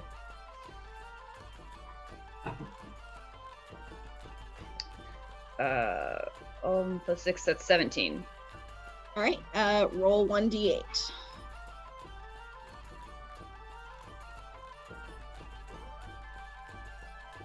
Seven. All right. Yours is looking like it's in about the same sort of splitness as Levy's. Levy, it's your turn. All right. 17. 17 is a hit. Roll 1d8. 3. All right. Erin. Friendly question. Would I be able to recklessly attack the stump? Are you raging? Oh god. Am I raging? Do it. Do it. Do it. I have an idea personally, but I'm not sure if I want to point it out. I think Aaron is out for blood in this contest. Okay. In that Errol's case, gonna help split the log. the ghost of Arles appears behind you as you just start wailing on the stump. Oh, right. Recklessly attack.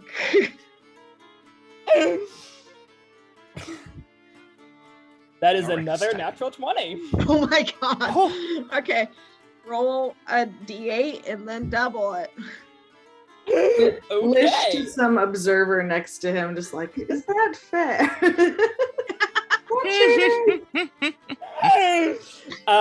That's 4, so 8 damage total. It's close. It's so close. Tobias.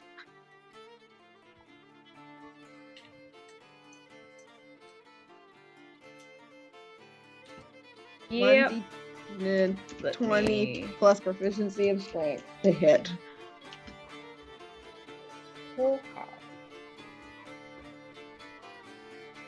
Plus proficiency, strength. Just to make sure, when you meant because of the proficiency. So you roll 1d20 plus 3 plus whatever your strength modifier is. Oh, okay. That would have been 4 total. So I actually rolled a 15. It doesn't have that a first high time. AC, but this is mostly to make sure you don't like fling your axe into the crowd or something on Yeah. accident. So I had actually gotten a 15 that first time. Cool. I accidentally read the wrong thing. Toby accidentally Okay. hacks off his own leg. It's hereditary. Oh my god. So that's a nat 1. Oh no. Oh, so I was Hit? right. Yeah. Okay. So the axe blade actually does, when you rear back, it flies off. I was thinking more of like Tobias just got distracted by seeing Errol suddenly appear and he's like, what? And then he swings down and he like I'm not gonna have you chop off your toe. He wants to match his dad. well it doesn't Yeah, even the jump head of off the so axe it's like just it could flies land off like into the crowd, and the human woman running this one. It's essentially like, I think you've had enough. Kind of go Tobias, to like take when he the sees axe it handle from you. it's like I was gonna say like he sees Errol like appear, goes to swing the axe back, the axe head just goes fucking flying. Tobias just like sees it go and he just kind of drops the handle, puts his head up and goes, I'm done. Out of here. Does anyone get hit? That's for me to know and you to find out. Do we need to fucking dodge? Okay. Like what? I'll tell you what. Instead of my rolling, Tobias, roll a d20 for me. Does Lish catch the brain cell? Well, That's a 12. 12. Demir, does a 12 hit? No, my AC is 13. It just barely missed. So you're kind of there just watching this, and then an axe head like lands at your feet. Like, what the fuck? Imagine Tobias, like, he didn't see where it landed because it went behind him. Yeah. And so when he goes and rejoins the group and stuff, he just sees the axe head on the ground and he's like, I Oh, rolled to God. see if it would hit one of you guys or if it would hit a random citizen. I landed on you guys. I rolled to see which one of you it would hit. That is amazing. Tobias just goes, I'm sorry. Drink. I'm so fucking sorry. I'm so sorry. I'm so sorry. No. Shush. Buy me a drink.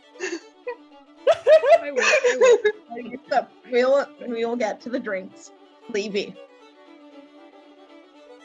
Is there another axe?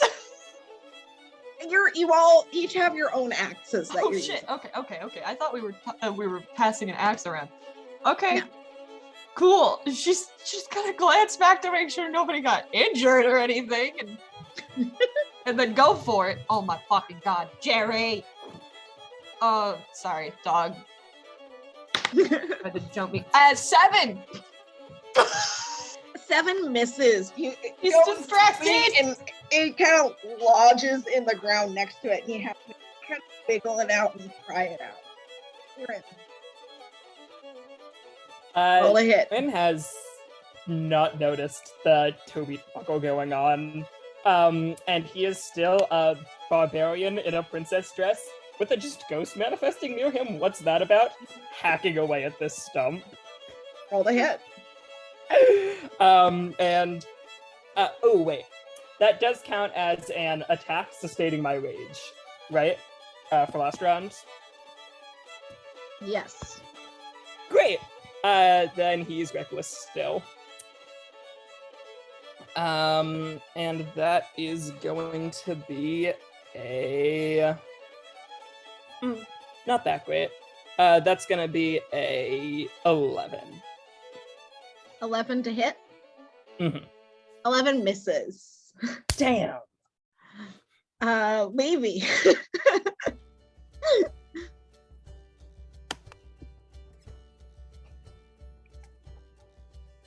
All right. Yes. Let's try this shit again. 14. 14 misses. What the fuck? The stump has an AC of 15. Erin. Why does the stump have better armor than Levy does? It has barks. That is a. Oh god, that's a 14. That misses. Levy. Levy. I think Levy's talking to roommate. Yeah, they're talking to their roommate. Yeah. Okay, yes, hello. Sorry. 14 again. Fuck. 14 misses. Erin. All right, we're going all out on the abilities this time. He's gonna start using his extra attacks if he's able to do that You're not allowed to do without that. cheating. Okay. Yeah, that's In that cheating. case, you'll just go normal. That's okay. Fine. We're actually. That is a 16. All right, it. roll damage. Okay. And that is 6 damage. You are so close to splitting this thing in half. Mm. It is now Levy's turn. Again. Toby is out. And you kind of watched like the human woman running the thing drag Toby's stump away and just demolish it and the rest of the stump into firewood. Love her. All right, Levy. Oh god, do I get another go? Yeah. Jesus fuck. 17! All right, roll damage. Yeah!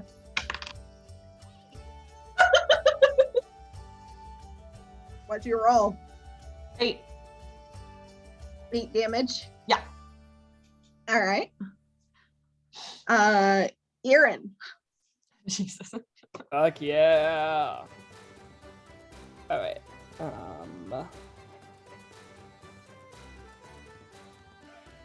That is a 21. That hits, roll damage.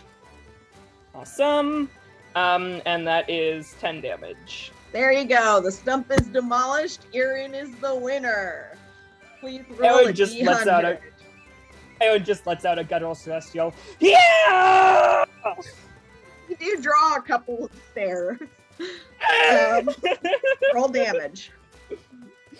Or, I guess roll for prize. Roll 100. Prize I'm tired, time. guys. That is a 62. 62. You are given a necklace formed from the interlocked holy symbols of a dozen different deities. Ooh. Okay. All right. And if someone wants to do any of these things again, like, go for it. There's nothing saying you can't do it more than once, so long as you spend the gold. Zamir is going to get a drink. Okay. So I think if people are splitting up a drink, Aaron's gonna say, while you guys are doing that, I think I'll go look at the puppet show. Okay. If anyone wants to join that group. Even doesn't feel like drinking yet. So let me pull up the drinks. Mostly it's ale. There are various kinds of ale available. The most popular one is called Wizard's Choice, which is sort of like a yeasty red beer, actually. And there are various kinds of cider as well. And then there are different treats created for the festival. There's cotton candy, there are caramel apples, there's something advertised as magical macarons, good berry tarts, sugar wands, and something called wild magic pies.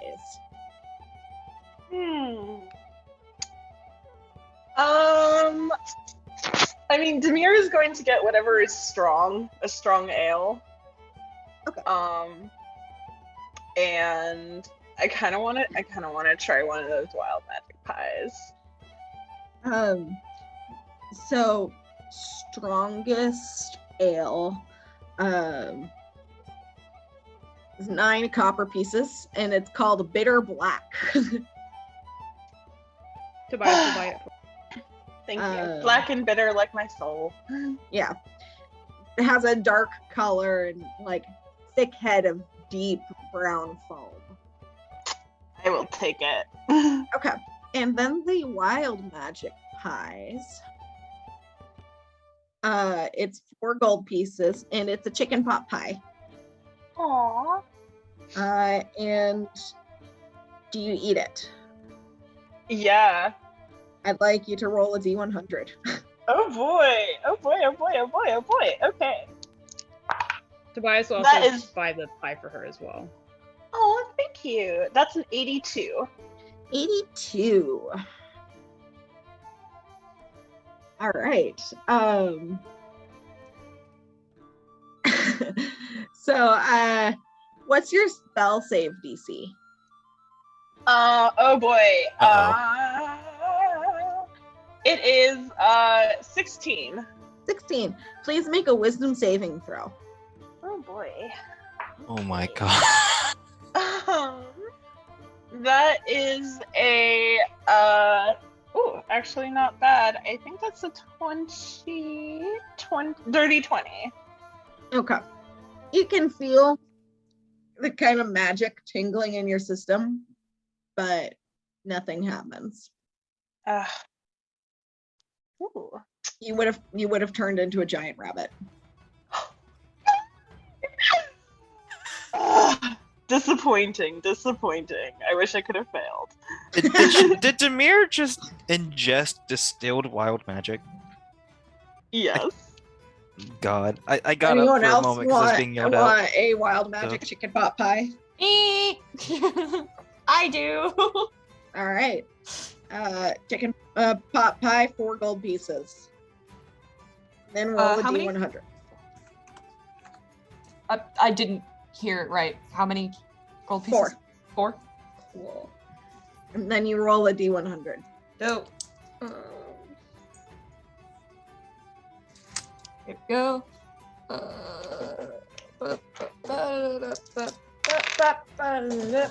36. 36. Okay. You lose the ability to smell for 1 hour. Oh. So no, you got the kill. She's gonna like really disappointedly just like, Levy now knows what it's like to be Hawk. God damn it. But wait, this means that you can hang out in the animal pen for as long as you want and not be bothered. I wouldn't have been bothered anyways. And Well, I guess we know who's on whatchamacallit vomit duty tonight to hold back everyone's hair. She would have done it anyway. It only lasts for an hour. Is Yeah. anyone trying the magical macarons? Those sound delicious. How much of those? Man. Magical macarons is 1 gold piece for 3. Yeah, Tobias will give those a shot. Okay. What colors do you pick out of the macarons? I mean, it's ultimately up to you as the player. I don't have like, Yeah, I was like trying to think of colors. Probably a nice blue lavender, and olive green. All right. And which one do you eat first?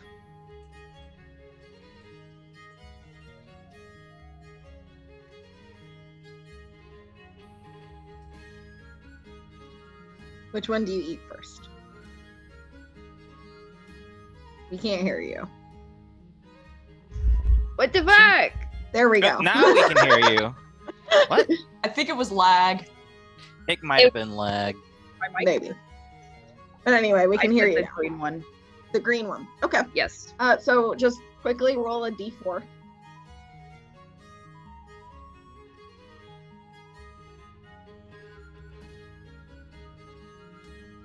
Two. 2. For the next minute, your hair is now the same color of green as that macaron. Wow. Wow. Not a bad look. Match. Anyone else? Is Lish going to get anything?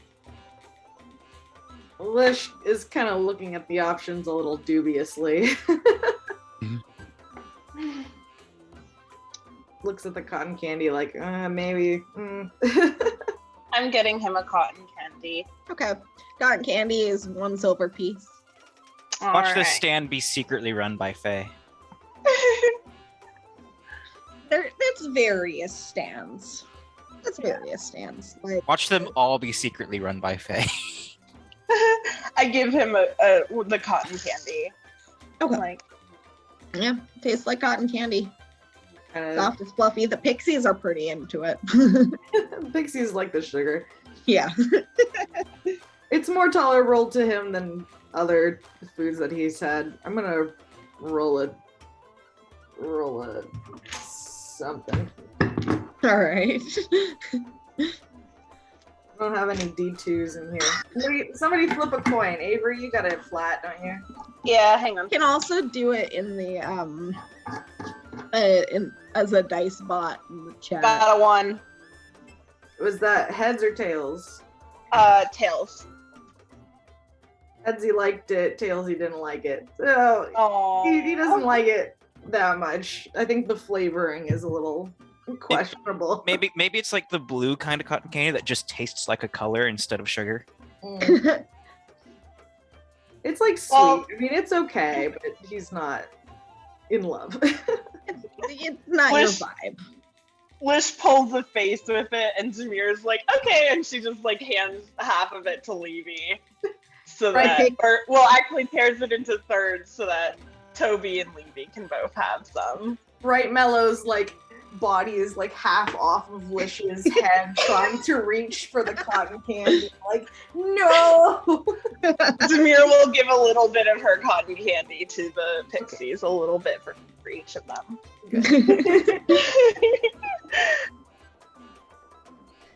All right. I haven't seen a horse in so long. You know, I used to want to race horses when I was a kid.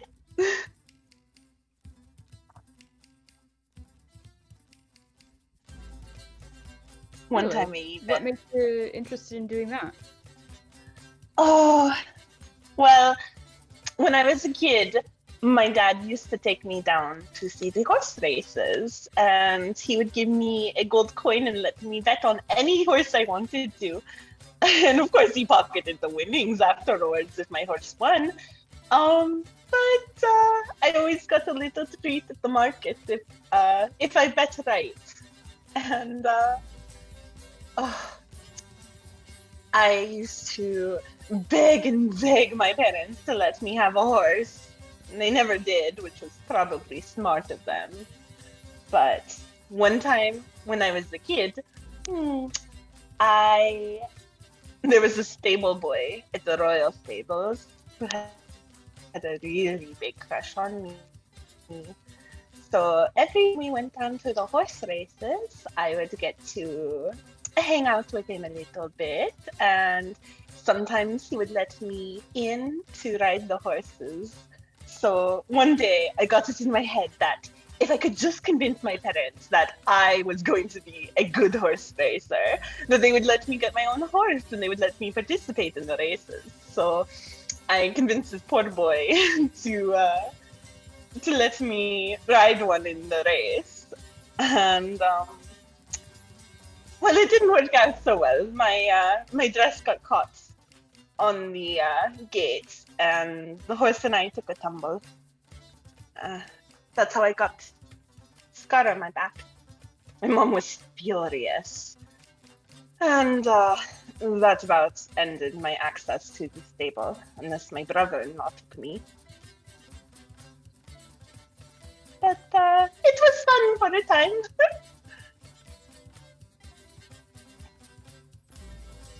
Perhaps I was lucky the horse didn't get hurt.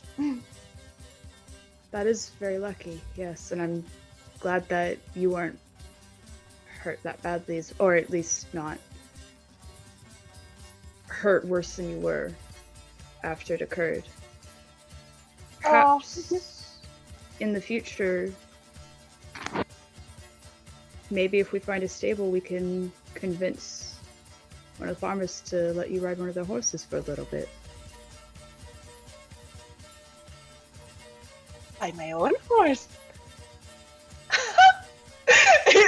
It looks like it just occurred to her that like she has money now and she can do that.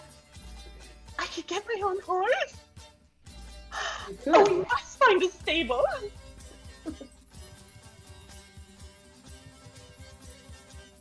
Well, as long as nearby. I really hope that Lish brings up where do we even put it? I was gonna say to us is, well, we would have to have somewhere to properly board it, especially if we're running all over the place at the moment. But it's something to look forward to in the future. I mean, you ride the horse places, don't you? I don't know if the horse would be able to ride on a giant owl. I'd also hate for it to be eaten by a dragon or some other monster. Maybe if you got one of the little Shetland ponies from the from the petting zoo, the owl might be able to carry that.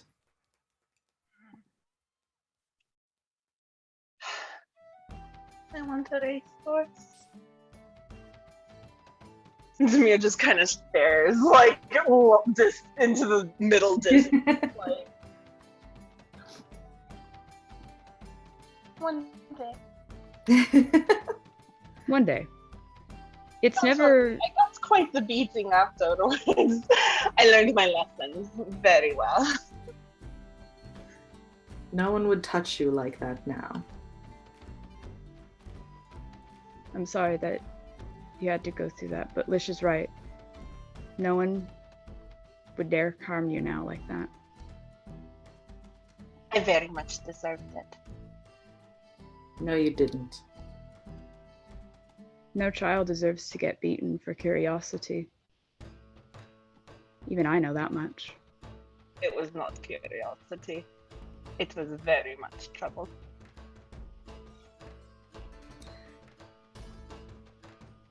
Yes, but you've always been trouble. Exactly. I've had many a beating in my life.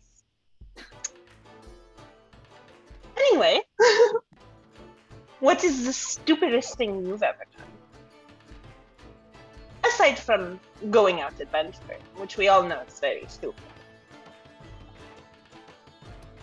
Is she asking someone specifically or just in general? Just asking the group. I told a story. I think you can guess.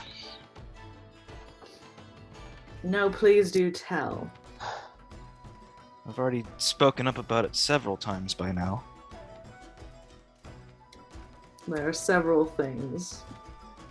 But Many things.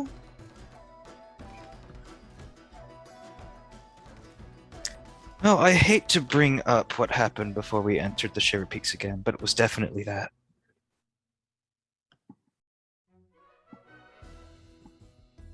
You have not lived a very exciting life then, have you? Well, you said the worst mistake, the stupidest mistake. Stupid. I Second- said the stupidest thing.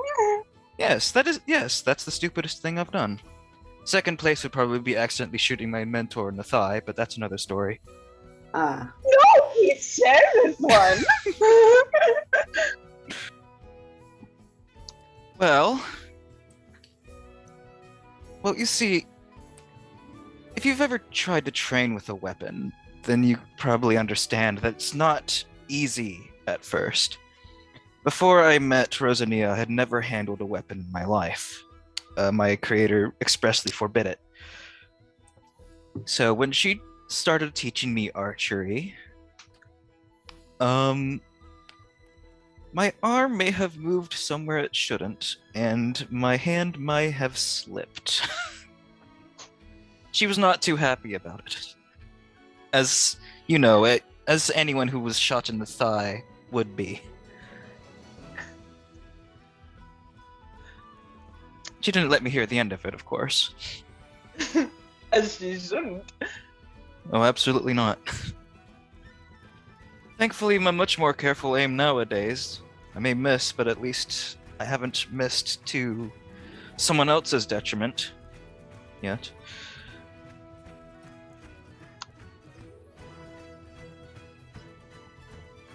What about you, Bedman? What is the stupidest thing you've ever done? Don't know what you're talking about. Oh, come now. Surely you have some story.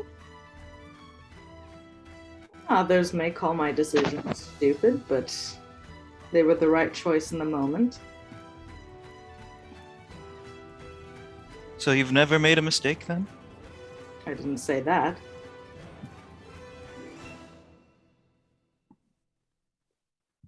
Well, how about something more lighthearted?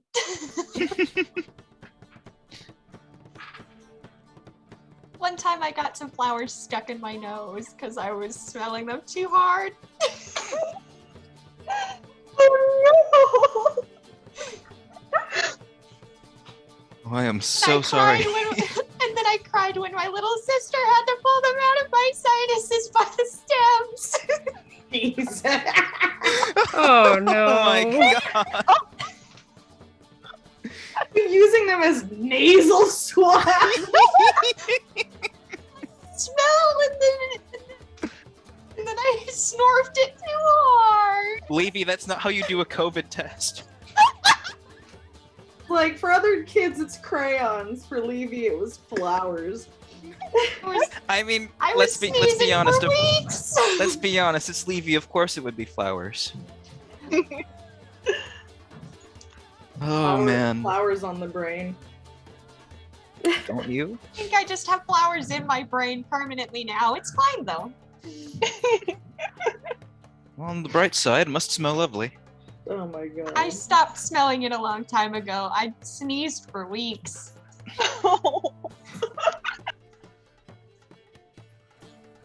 Toby, Sometimes do if you I have shake my any- head really hard, I swear I can like feel them in there.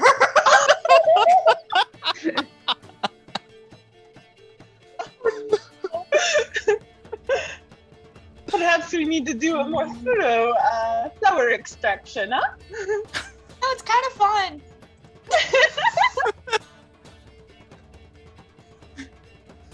God. You totally just made like half of that up.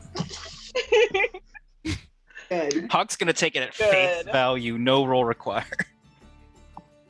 Wonderful. Well, apart from the obvious one, and Tobias kind of just gestures to the shoulder where that has the bite mark and things. I suppose one of the dumbest things that I've done was I remember years ago my father would do woodworking. And I was always so fascinated by it that one day I snuck into his workshop and took his tools to try it myself. I nearly cut off one of my fingers, and he lifts his hand and he shows where his pinky, the first, like this part here, the base of the pinky and stuff, there's like a little white scar on his left hand.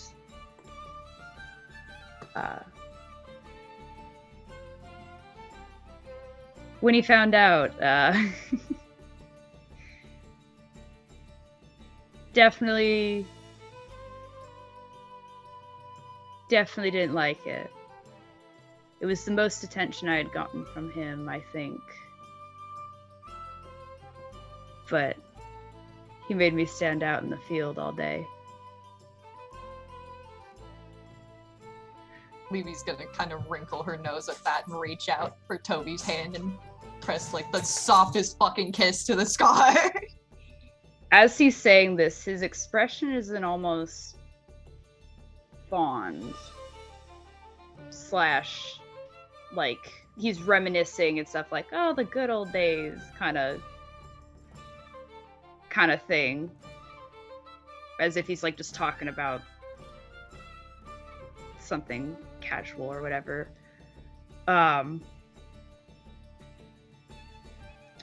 It's been a while. It's been years since I've tried carving again. Gods, I don't think I've done it since the accident, or since the encounter. Do you think you could still? Perhaps, and well, if I ever accidentally nick myself again, I've got capable healers around that'll patch me up nice. Rosania We'll tried make to sure. get me into carving. I would definitely be up for trying so again. I'd have to get you a nice pair of gloves though to protect those hands. Oh, that is true. I'd be open to trying to carve some things with you, Hawk. Of course. If Lish's attempt to grow a pipe doesn't work, I'm sure he wouldn't turn you down to carve one. Oh, I don't know if I'm skilled enough to do a pipe. I could perhaps try. I mostly just made little owl kind of totems or shapes. Nothing inherently detailed. I never really had the time to refine it to that level. That's where practice comes in, yes? Levy is making a note in her journal, like not like blatantly pick up cool pieces of wood for Toby and Hawk to carve. Lish crooks a thumb over at Biog and says that you've got quite the model for you now. This is true. I'm sure she'd be delighted. Yog, who is still wearing the color-changing scarf and still has like a little flower stuck in her, poofs up again. I would like one of your owls, Toby. Here's a little flush that. Oh, no. Honestly, they really weren't that good. Nonsense. Inshallah, I will have. Well, if you insist, then I don't suppose I can refuse.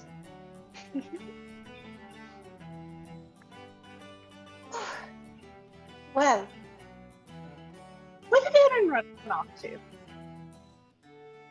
Did Aaron run off? Oh god. Aaron went to the Oh, puppet yeah. show, and I was waiting for your conversation to finish before describing what's there.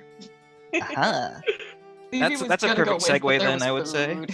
So, Aaron, you approach the puppet show, and it's mostly children and their parents in the crowd. You can see a little space set up for lack of a better descriptor, something of a kiosk.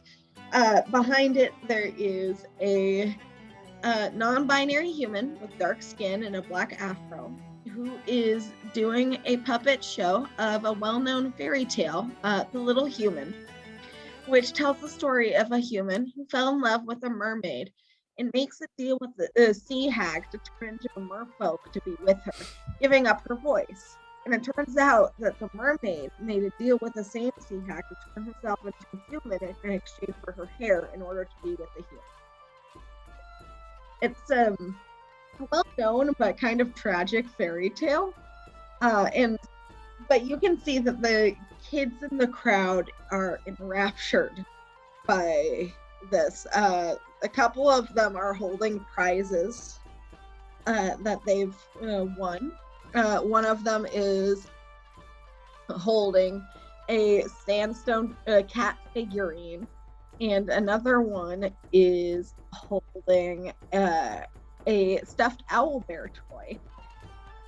And another one is holding, oddly, what seems to be a jar of snow. And the puppets are intricate and Dev, have you ever seen those kinds of puppets that are paper and on sticks, and like a big part of it is shadow behind them? So they're not like hand puppets. They're like the artist moves them around, and it's with different layers. It looks really cool. Yes. Yeah, and just they're like clapping, like. Aaron is one of the children enjoying this puppet show. And actually, the little girl holding the stuffed owl bear toy, she kind of like looks up at you and says, "I like your dress. Thank you. Like It's very big." Like spins a little, as much as he can in his seat. Your owlbear, is that from today? Yeah. My dad did the bow and arrow. And she points at like the archery contest. Be a great shot then. He got points. He said he hit the target. Nice.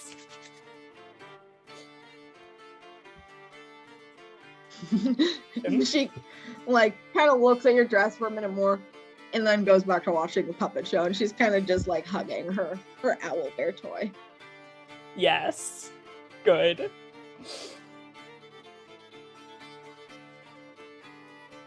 Did you want any food or anything, Aaron?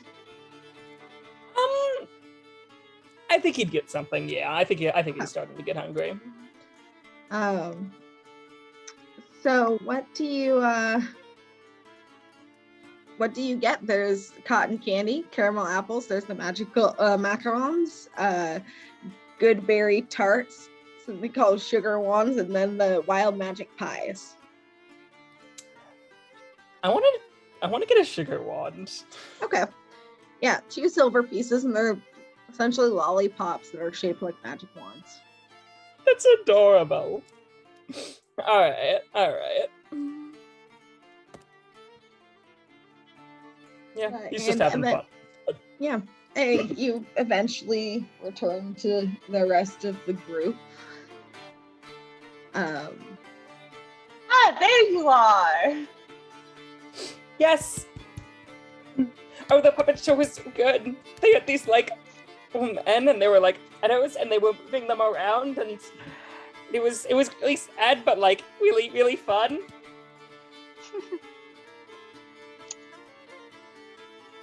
You know, I saw that there was a fighting pit. Oh, really? Do we want to try our luck? Aaron just licks his sugar wand and says, "I'm game." This is to the group in general, right? No? Yeah, Yeah. to the group. I'm not sure I understand why anyone would fight for fun, but I could watch at least. Well, it's for sport. For fun and for sport. Show Have off you a ever seen, little like- bit. Have you ever seen like a wrestling contest? No. Hmm. Well, I want to check it out. Come on, Aaron. I'm willing to Yeah, no. go with as well. Let's go then. Lisha's following. Hawk's following along too, probably for the same reason as Lish, to make sure they don't, like, kill someone. Is it off to the arena? Off to the arena, I believe you. Yeah, Levy's like, let's go. Let's All right. let's fight. So, as a group, you start to make your way towards the arena. There's spaces where spectators are directed to go up into the stands and sit. And then standing on a podium, sort of near it, there is a spry-looking half-elf fellow who has like a short line of people in front of him, and he's like taking down their names and asking them a couple questions. Gold exchanges hands, and then he points them towards the doorway to the arena.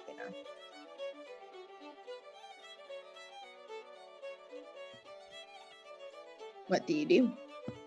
Zamir will go up to him and just like, is this for the fighting bit?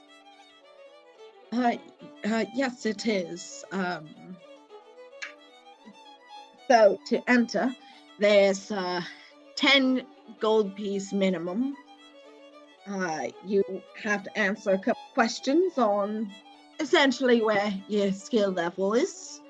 And we will match you up with appropriate opponent. And should you win, you get both what you put in and what they put in. It's essentially a bet. Ooh, I like that. Do you wish to enter? I think I do.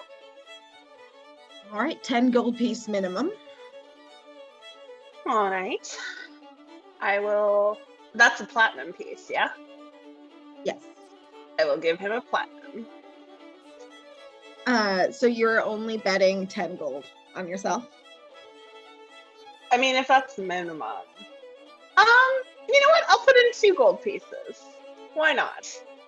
Or 2 platinum. pieces? 2 platinum All right. pieces, yeah. All right. Who else is joining? And I'll say, me too. And she'll put down 3 platinum.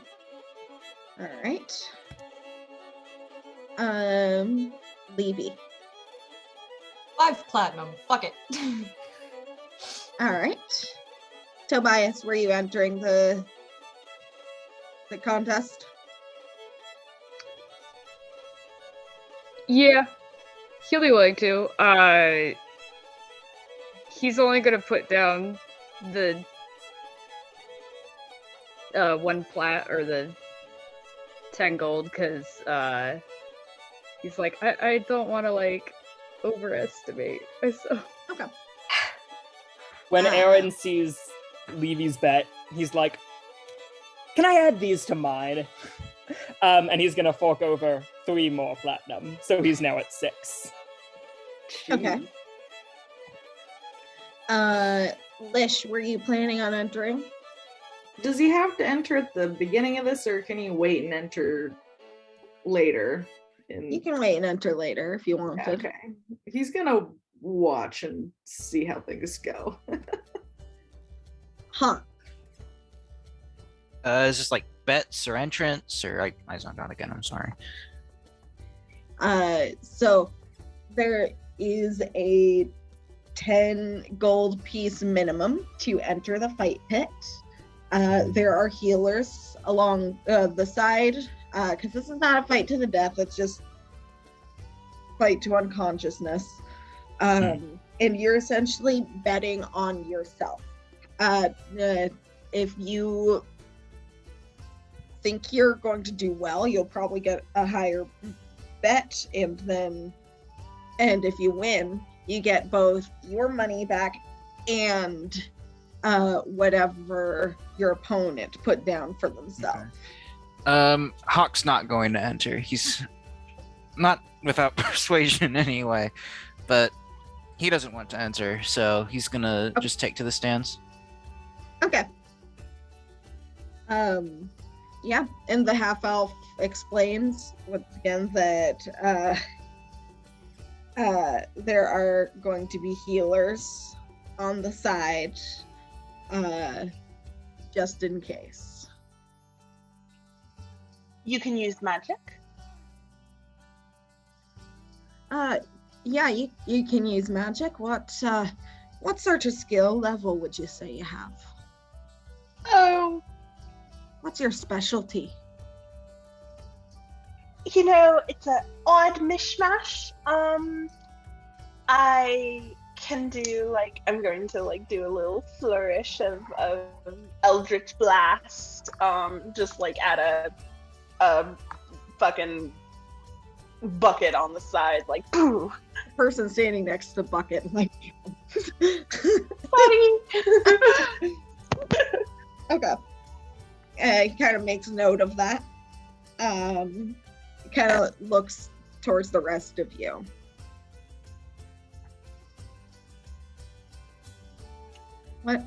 What sort of skill levels do you have?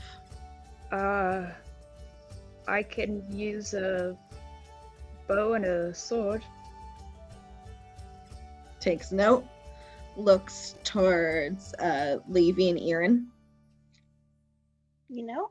Pretty handy with magic, and she'll send out some dancing lights for a couple seconds. He nods, marks that down.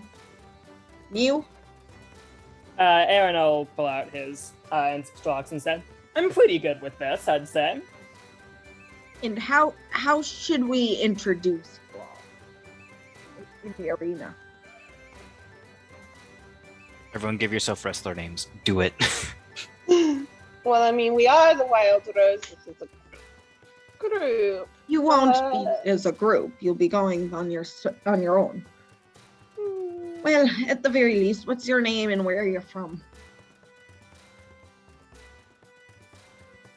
You can call me Demir. From Kessa. The Mayor of Kesa.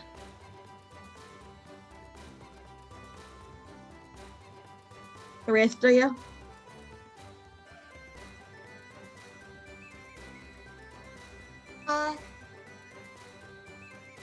Levy of Flemix. All right. Tall fellow there.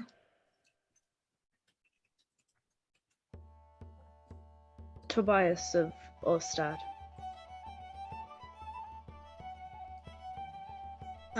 Sorry, didn't quite hear you there. Tobias of where? Tobias of Ostad. Okay.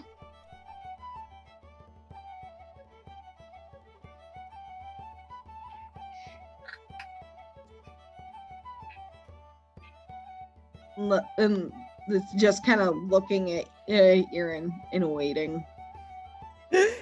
Aaron of the Cave Runners. All right.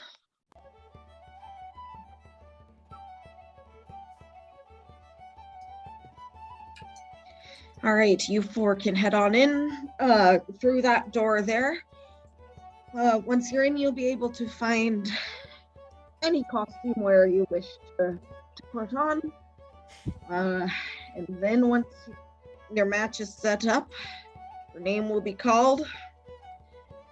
Best of luck to you. And that's where we will call session. All right. Awesome. Oh, these I'm fights so are gonna be so excited. fun. This is gonna be so fun! I am so excited. I hope to draw.